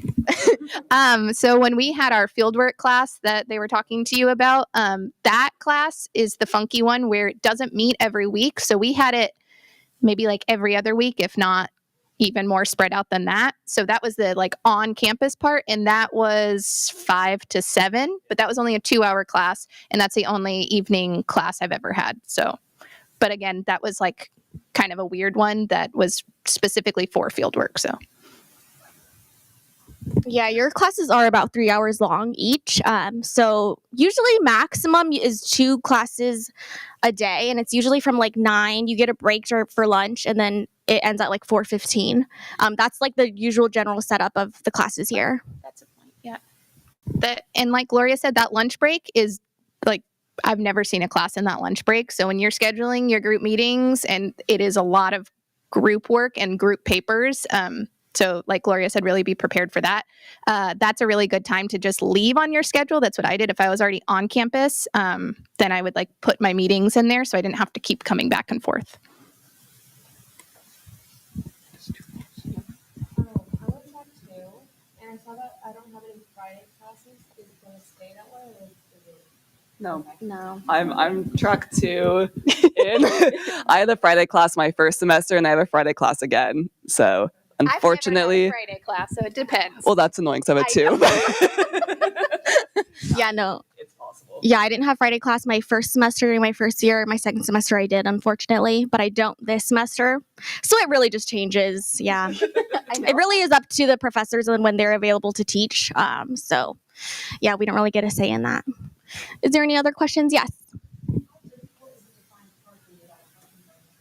Oh, pretty difficult, I think. I don't think. I'm sure it's difficult the first 2 weeks, but I had a friend who took the train from San Francisco, and sometimes when she was running late, she would just drive, and she never complained about it. But I also don't drive to school, so I don't really know what it looks You like. could do the day rate as well. Yeah, you can do like a. Oh, you mean finding parking that you don't have to pay for? Oh, yeah, no. Sorry, I misunderstood your question. Yes. With that question, where do you buy If you go on SJSU parking permit, just search that on Google. They will lead you to a portal. You log into your one SJSU site, and then you are able to pay for a parking permit. They do have different options that are like only parking in South Garage, which I don't recommend because it's very hard to find parking there. They have a whole year's long worth. They have a semester's worth. I think the one that's the full year is about a little less than 400, I think. But yeah, it's pretty expensive. Wait. So to be mindful of your guys' break, you guys can go, and if you have more questions, you can stay. But just another thought on that free parking thing. Another hack is you can park for free at VTA and use the free pass to get to campus. So it's a little inconvenient, but it's a hack to not have to pay for parking. But yeah, you guys can. Yeah, if you want to stay and ask questions, you can. But if not, go have your break. Be back by 3. Yeah. Do we have a bike rack near the CCB building? Oh, Yeah. It's not.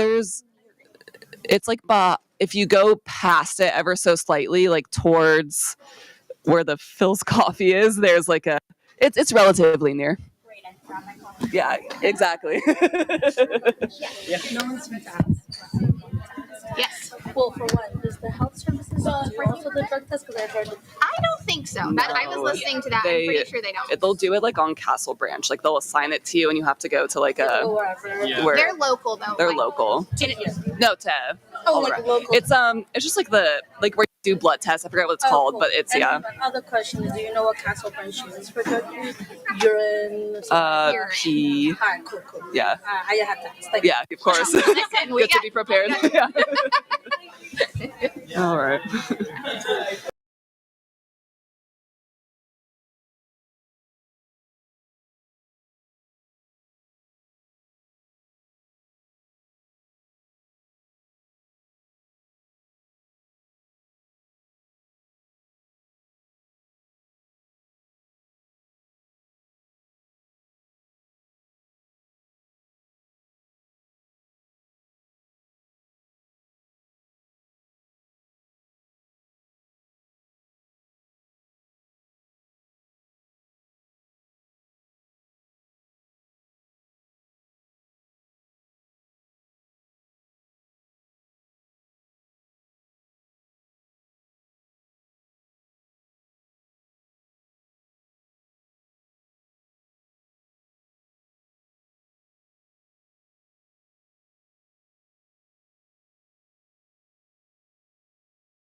They kind of make you like they're like super persistent because they know you got money. They're like here here this one looks really nice. But like try it on or like you just got the cheapest one. Yes. If you think I mean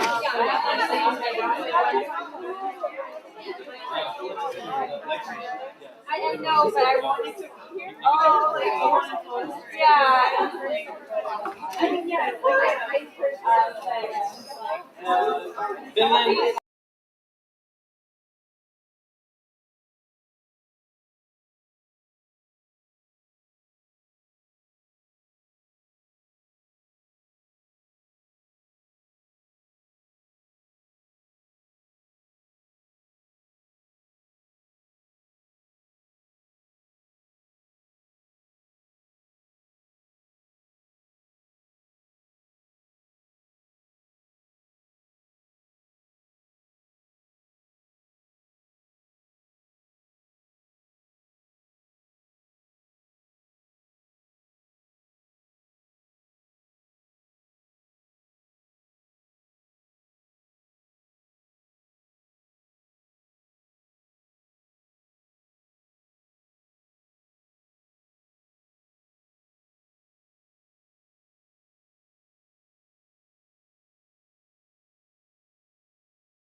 Oh yeah, true.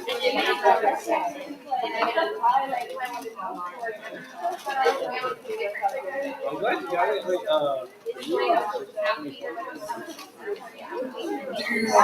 Whoa, it's even better. When you finish, you'll be like, you're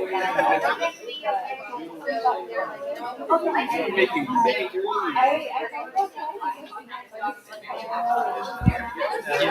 Oh man, I know I applied there too, and then they're like, I got the scholarship at like 2 grand, but then I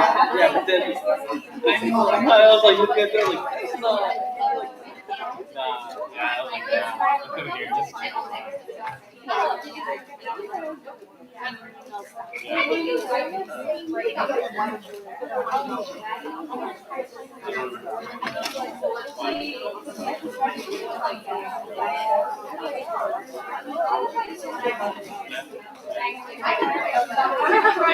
This is honestly, okay, people are different, like right? People are different, but it was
Hello,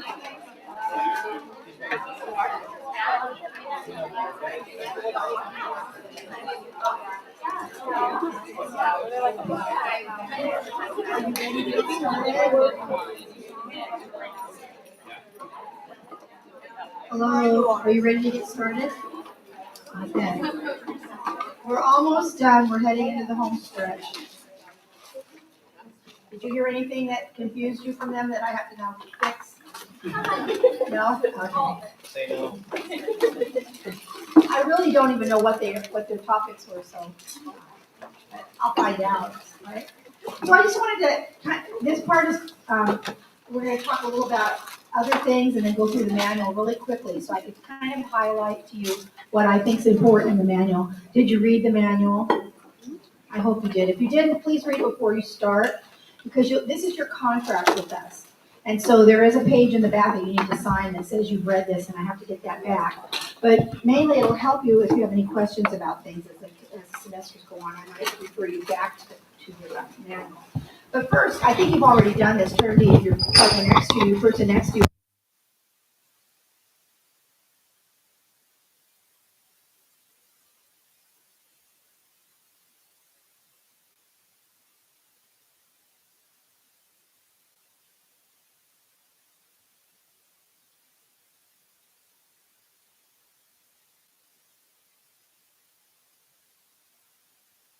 That's a trick. Trick question. All right. We're going to talk a little bit about professional expectations, but probably more so when we get to that part in the manual. We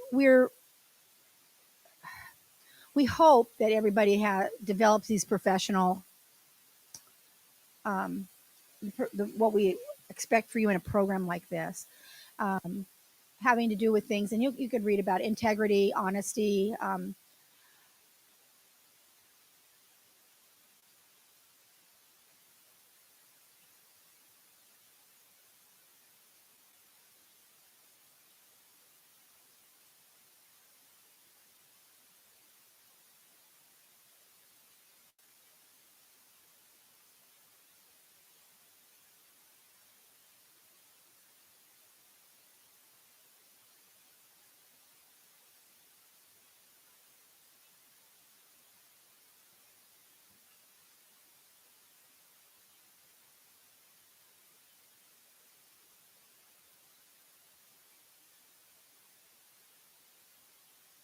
thing where we're either seeing clients or people are coming onto campus, the clinics where people, their parents, their families, their partners are coming onto campus, and we want to look professional when we're in those types of settings. And you could read what that is. I don't have to read it to you, but you can read what we consider as professional dress.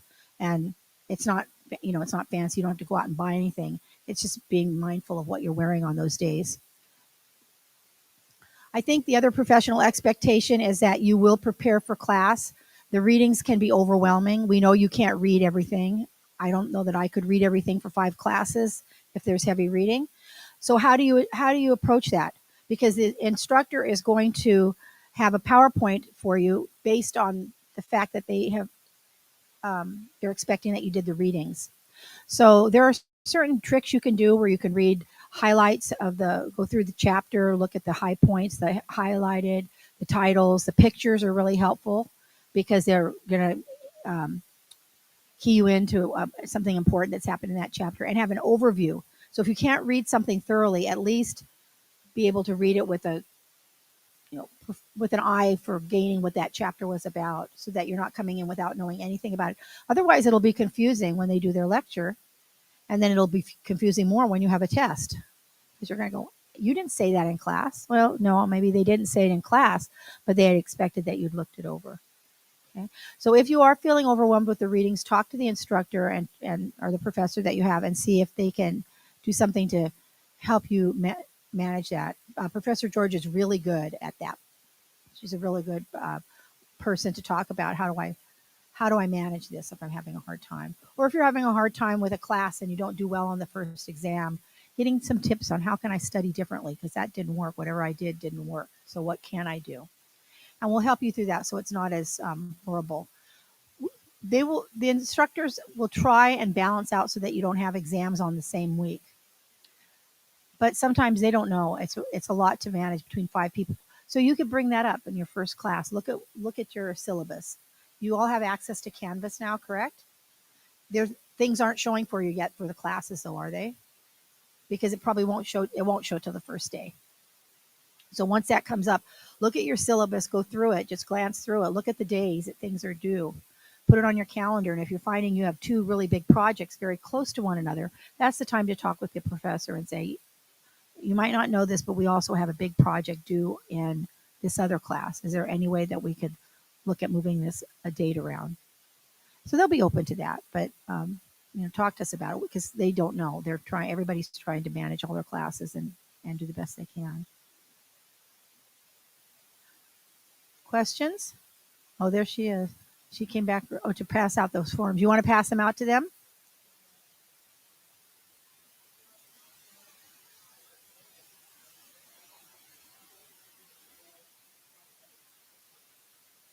So who do you need to give that to, those 2? Okay, track 2, take one. If you're not in track 2, you can pass it on. It'll be on the website. Question?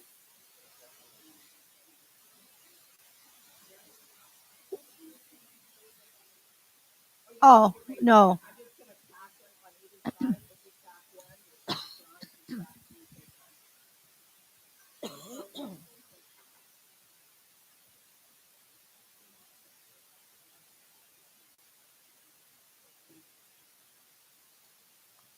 Are there any other questions of her before she can stay if she wants? Oh.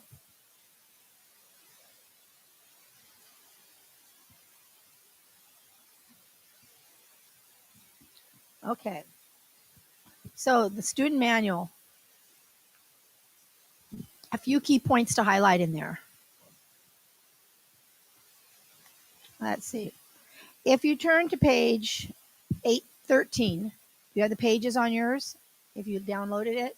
Okay, page 13 is talking about the expectations and responsibilities. That's kind of what I just highlighted a little bit of. You can look at that. We really expect you in your classes to be active learners versus passive learners.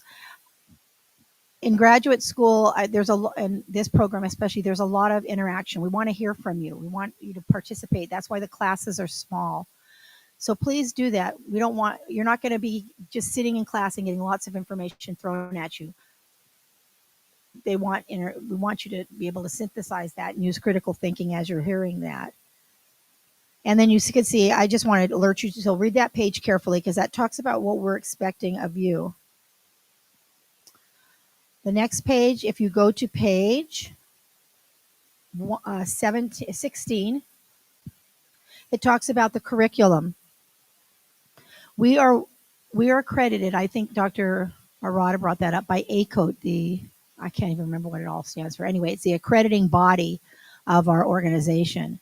And every OT program has to be accredited before they're allowed to have students, before they're allowed to have a program. You have to be accredited at different levels. And so one of the things with accreditation is they want to know that the students know about the curriculum. And I know you probably don't care very much. You just want to know about the classes and take the classes and how do I get through them successfully. But if they were, I don't know when they're coming in to visit. If they come before you're out, they may ask for some student groups to come and talk to them. And they might ask you about this. What is the curriculum? So look through that, please. It tells you about our curriculum, what our classes are clustered around, what is our mission, what is our goal, and the curricular threads. So those are the kinds of things I know when you look at a syllabus, you skip over and go right to what are the assignments and what are the due dates. But that should be at the beginning of every syllabus. Let's see what else. On page 20 is the degree roadmap. So if you kind of get lost and are wondering what you're going to take next and what you're going to do, that's where you'll see it. That was the one I had up on the board. Year 1, year 2, tells you the order of the classes. And you can, what I recommend is you check them off as you take them and then put your grade next to them. And I use this when I try and help people who want to go on a different schedule. We check off what's been done and what grade they got in at and move on. You have to maintain a B average in the program. And that means you can get a C in a class as long as you have something to offset it. If you don't, you would be going on to academic probation. We don't even want to talk about that now before we start.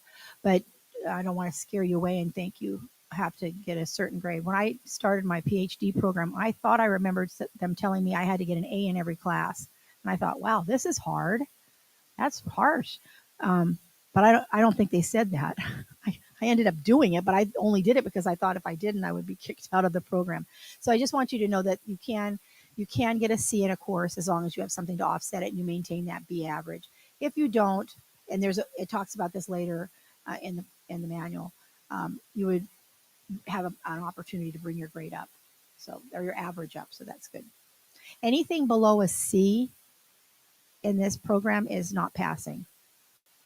So if you get a C minus in a class, you had to retake that course. Doesn't happen often, it seldom happens. So I just wanted to let you, C is passing. Anything below C is not passing. There will be certain classes that you'll have the GWAR paper, for example, in the 245 class, where you have to get a B on that paper. And if you don't, you have to revise it until you do get a B. So certain classes will have expectations that are a little bit higher than that. But you'll find after that on page 23 a description of all the classes. You can go through and find out what the classes are going to be like or what they're going to cover. That's their brief course description. And if you have questions, just shout them out. Manual is for you to go back to. Even if things change, you are under this manual's guidelines. So if we change things, your professional dress code is on page 25. If you're taking clinic, or the practicum 1, 276 class, you'll want to look over this because this is one where you are going to go out and work with people. 224, the same thing. You might be doing community visits as you set up what you're doing. So you want to make sure you're following that dress code.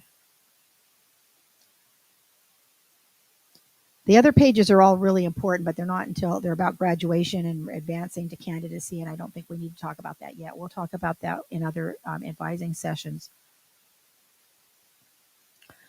You might want to glance over page 29 a little bit closer. It's what are the program outcomes? What do we expect when you complete this master's program that you're able to do? And as somebody told you, it was probably Professor George, is to be educated as a generalist with a broad exposure to the delivery models and systems used in settings where occupational therapy is currently practiced and where it's emerging. So we're training you. We're giving you the training. We're giving you the knowledge to be a generalist in occupational therapy. You could specialize after that. People specialize in pediatrics and hand therapy and neuro and all of that. But you first need to have a general knowledge so that you could pass that exam at the end of your academic year. That was another thing we talked about really briefly when you do your field work, is you have 2 academic years, first semester, second semester, then you have summer. And during that summer is when you usually do your international experience, the first summer. Then you come back and do the 3rd and 4th semester. At the end of the 4th semester in May, you're able to walk with the graduation ceremony here. And you'll have your own ceremony. We call it a convocation or a department celebration. And you'll be able to walk with the university because we know during fieldwork people go away and we don't want them to miss being a part of that celebration. But your actual graduation date is not until you finish your fieldwork. Okay, so it's December for you because you'll go out in June and finish your second one in December, and that will be your graduation date. Yeah. People make that mistake a lot. They think May is the graduation date because they finish their classes, but fieldwork's considered a part of your curriculum. So you can look through those program outcomes. And then there is a section after that talking about just policies, all the policies. What is an incomplete? What happens if you get an incomplete in your class? How can you do that? And sometimes people need to do that. Something came up in their lives or they got sick and they couldn't get all the coursework done. So we have a policy for that. What about challenge? Can you challenge courses? I wouldn't think we've never let anybody challenge a course. So I don't even know why we have that in there because these are all courses that are unique to the program. But there is a policy for that. Part-time enrollment, it talks about what that involves. Goes over examination schedules. If you're not able to take the exam on the day that is scheduled, you need to talk with the professor. Otherwise, things are due on the day that they tell you they're due. That's the expectation, is that you'll turn them in then, and the exams will be done on that date. But sometimes people have there's reasons they can't do the exam on the date, and they need to talk to the professor. We have you do a petition, and the faculty reviews it and either says that's fine, whatever the professor says. You can see our grading here. We have something in our department that's a little unique to other departments, and it's called the writing standards. That's on page 33, and that we will refer back to that on all of the syllabi. So we have writing standards that all submitted written assignments have to adhere to, and it's the use of, we use APA, and we have the APA manual as a required book, but you can also go to the website or to the internet and use APA OWL if you have to get a quick review of it. Yes?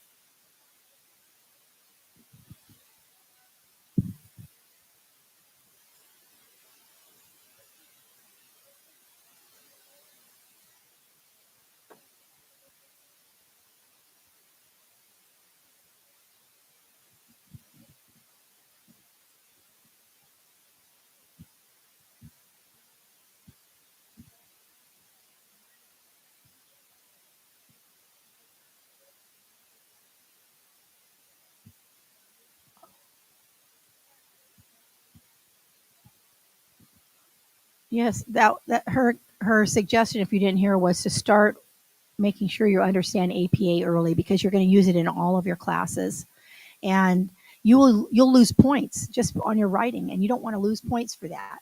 And so there's lots of resources here at San Jose State, and there's lots of resources we can give you on where to find those for APA. And we're actually thinking of having a prerequisite of a writing class, because there is quite a bit of writing in this program. And if writing is something that you struggle with early on, we want you to get the supports that you need to help you. And there are supports at the university, but for all of you, really understanding APA, because that you just don't want that to knock down your grade. And it's, like I said, it's used for all your papers here. You want to make sure you use complete sentences, correct grammar, etc. And it's clarity, that you're making sense in your word. If you're not, then they're going to mark you off. They could get to 5 errors and stop reading your paper. I think it's 5 errors. 20% of the grade of each written assignment is based solely on writing. So if you have 5 novel grammatical errors in your paper, the instructor is going to stop reading it, and they're going to give it back to you to revise. And it's an automatic 10% reduction, and then they'll have you return it to them again for them to grade. So you don't want to get to that point. Please look at the writing standards and make sure that you're feeling comfortable with them. And if you're not, come to us for advice on what to do. There's more information, just general information on our faculty office hours, our mailboxes. Every faculty member should have on their syllabus their office hours. Some are virtual, some are in person. I think I told you about this. Let's see what else is on here. We have a learning lab. That's CCB 212, where Vicki Ocampo is. And as I told you a bit at the beginning, I think there still are computers in there. If you want to look up where Fieldwork sites are, you just want to get an idea. Let's say you live in Bakersfield and you want to see what we already have contracts with in Bakersfield. One of the computers has FileMaker Pro on it, and that's where we list most of our Fieldwork sites. So you could put the zip code in there. I think you can still put the zip code, or you could put the city, and it'll pull up what we already have contracts or what we have had contracts in the past with. And that'll give you an idea of some places. It doesn't mean it's exclusive. It just means this is what we have in our record. I think I looked the other day, there were 935 sites on there. So some of them I'm sure we're not using anymore, but you can get an idea. And then when you start having the conversation with Dr. Arata about where you might want to go, what you might want to do for your field work, you might have some better ideas on how to guide that. But the computer lab is open to you during the office hours that Vicki's there. And she often has lab assistants who say, well, I'll be happy to come here on Wednesdays from 12 to 1. And then it's kept open during those times so you can access it and use whatever you need in there.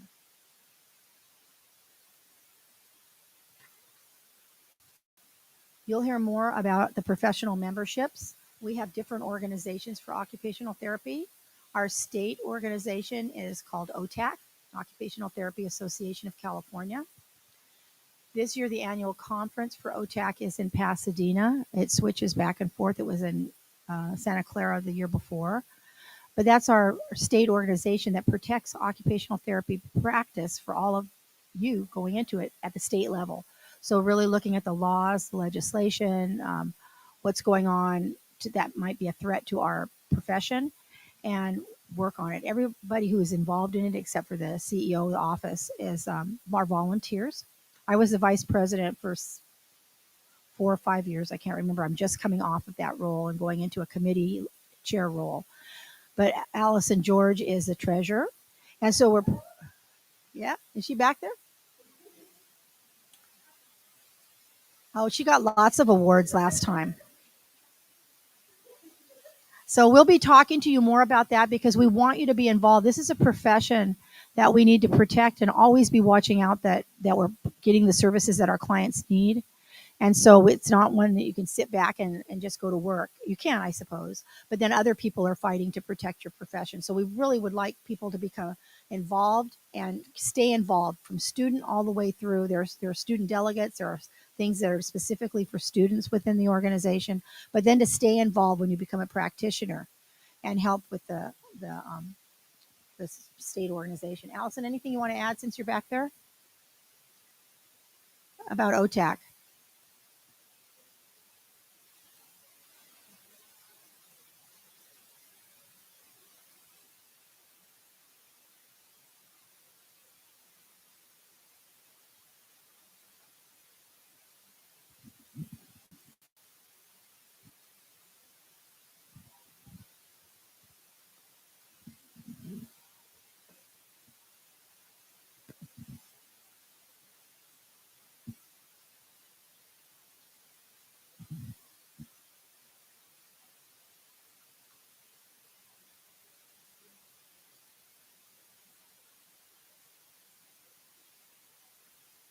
Did you all hear that over there? Okay. Just how important it is to be a professional and to become involved early. I got involved with OTAC when I was in school here and have never let my membership drop, even when I was too busy to do anything active, because the membership is what supports the people who are able to do the work, and what we need to do the work. So we'll keep talking to you about that because it's really, I think it's really important. And seeing ourselves as professionals, or being in a profession, not just a job when we get done as OTs. Because that's what's really cool about being an OT is nobody can do the job an OT does except an OT, right? You're not going to go to work. You're not going to apply for a job and have 10 people from everywhere applying unless they're OTs. The problem is people want to take away a lot of what we do and start doing things that we have that are within our practice framework. So we need to be careful to protect our profession and protect what we're doing. And in doing that, we protect the services for the clients out there. So we feel pretty strongly about it. There's also the American Occupational Therapy Association, AOTA, and they are the organization that protects the profession at the national level. So some of our reimbursements for our services are national, like Medicare and other things. And so they're protecting that, and they're always making sure that occupational therapy is in the ballpark and they're present when anything new is coming up. And I'm trying to think of something new that's coming up at, telehealth. You know, we got to do telehealth during the COVID pandemic, and they made it okay for us to do telehealth and get paid for it. But when the pandemic ended, although it's active again, is when it ended, then certain insurances were saying we're not going to pay for telehealth services. And we really wanted that to continue. So they're being fought really strongly by the national organization to keep telehealth covered. And there's just lots of examples. And then there's an association for, I think POTAC is on there for the psychiatric, OTs working in that field. So you could read through all of that.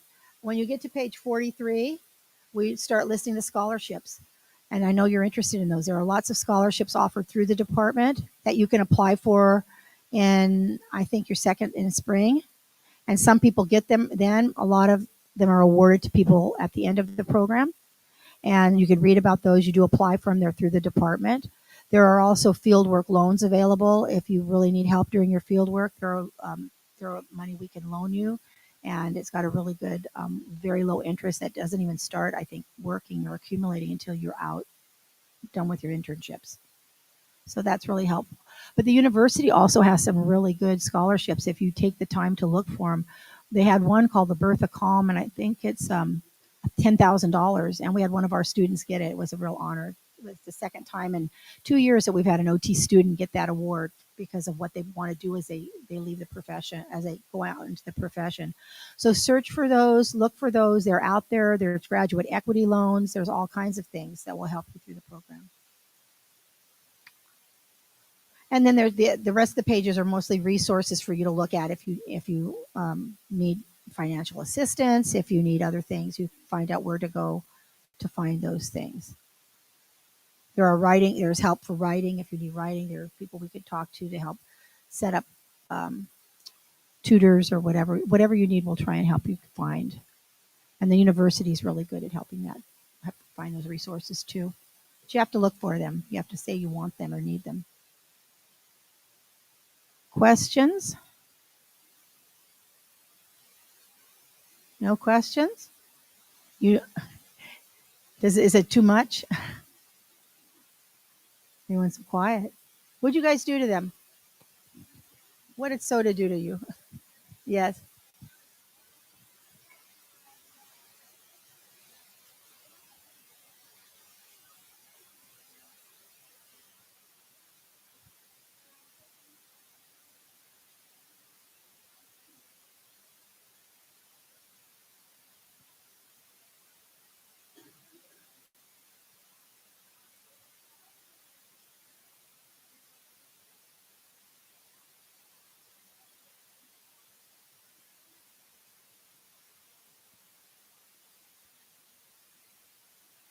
Is that for CPR?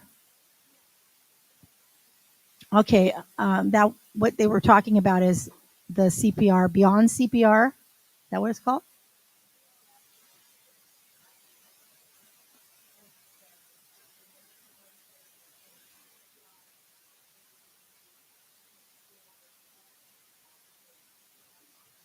I don't remember all that. It's the requirement, the CPR requirement for the field work, especially level 2, and it includes the atrial fib and a few other. Oh, also for level 1, ideally. You guys come up here and talk in this microphone because I can't remember what you said when you got done saying it. And what? Oh yeah, you could. Okay, you could tell about soda. Okay, you do need it during your fieldwork 1 because you have to upload it onto Castle Branch. But it's the BLS CPR class, which is certified through the American Heart Association. And so we basically will bring in a provider from AHA to come in on campus to do the class. So y'all can have it a little bit cheaper depending on how many people do enroll in it. And it's just a little bit more accessible for you to have that here. So after I made my announcement earlier today, I remembered that SOTA sometimes does the workshop. So that's what we've just been sitting back there at the corner going, oh, maybe SOTA can do a workshop for those of you. So if there's enough interest, look for something to come out here pretty quickly in the next couple of weeks. And if you need that BHA, I'm BLS, it's a lot of letters. If you need that stuff, look for, and we may be able to get it rather than you going out and doing it at a separate site. We can do a group here. It could be cheaper as well through us versus doing it independently. Yeah, so one during the semester for priority with track 2, and then another one next semester, priority track 1.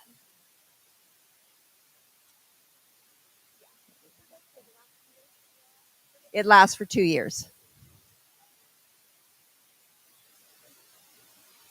So you will probably win in 2025. So you'll have to do it again probably in preparation of your level 2 field work, but you won't need to do one for your level 1 stuff. If he's saying he has one that expires. So if you've got a card and it doesn't expire while you're completing your level 1 or your level 2, you're fine. You're fine. They're issued for 2 years when you get them.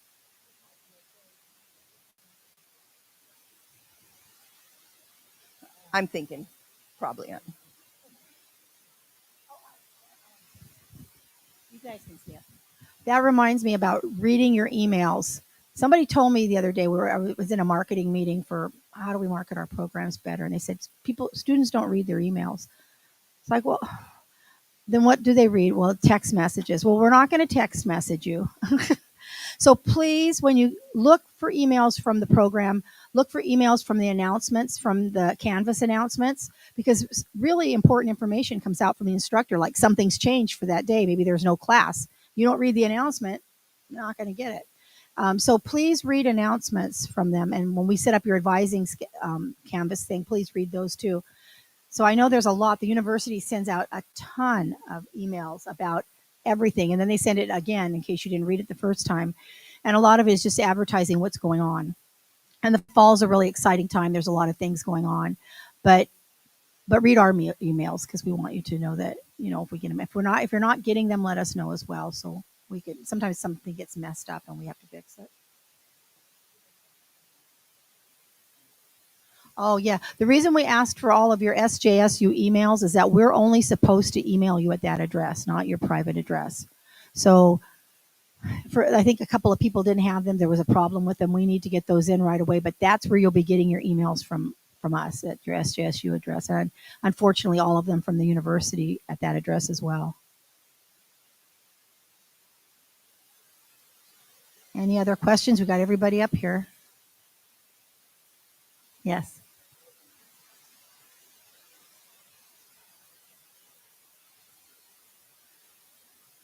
Yes. Yeah, so we're going to initially send out one to gauge interest first and to get your majority of like which day y'all are most available, and we'll pick that day to do it. So first email is going to be to gauge interest. Second one we'll send out for an official, this is going to be the day, this is the location, blah, blah, blah.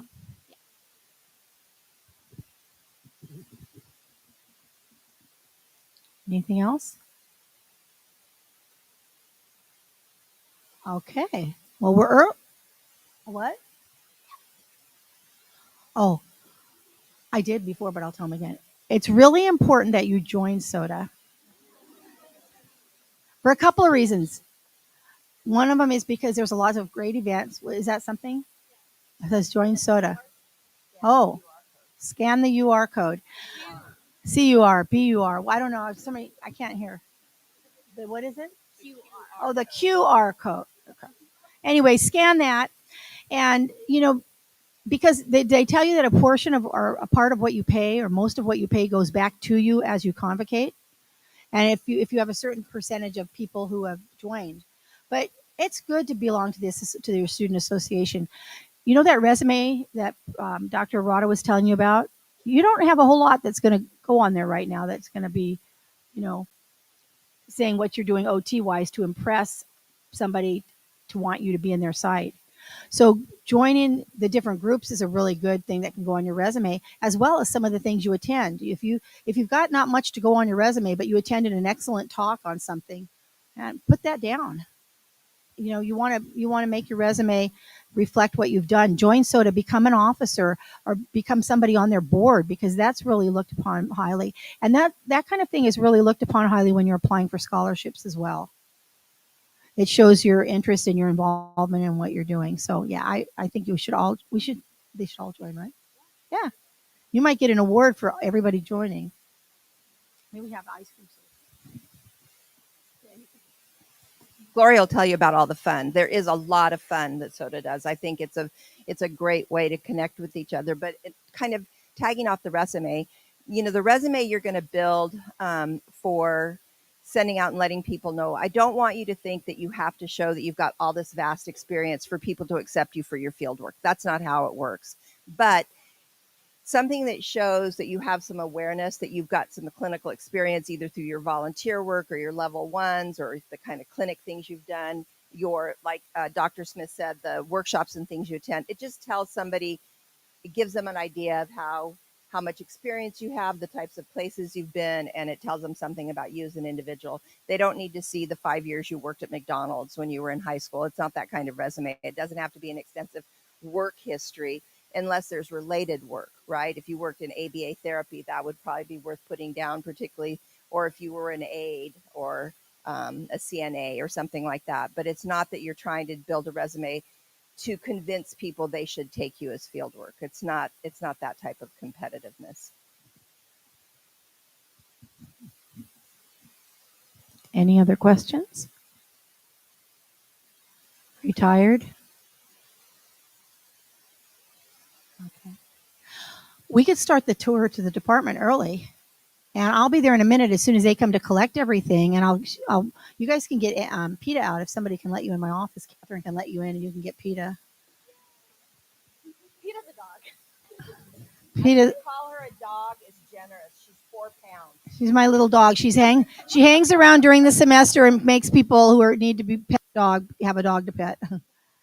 Thank you all for coming today. And Let me give them a quick. If you have your level 1 thing finished and you just want to leave it at that back table, if you want to drop it off in the OT office after your tour, you want to take it home and ponder it.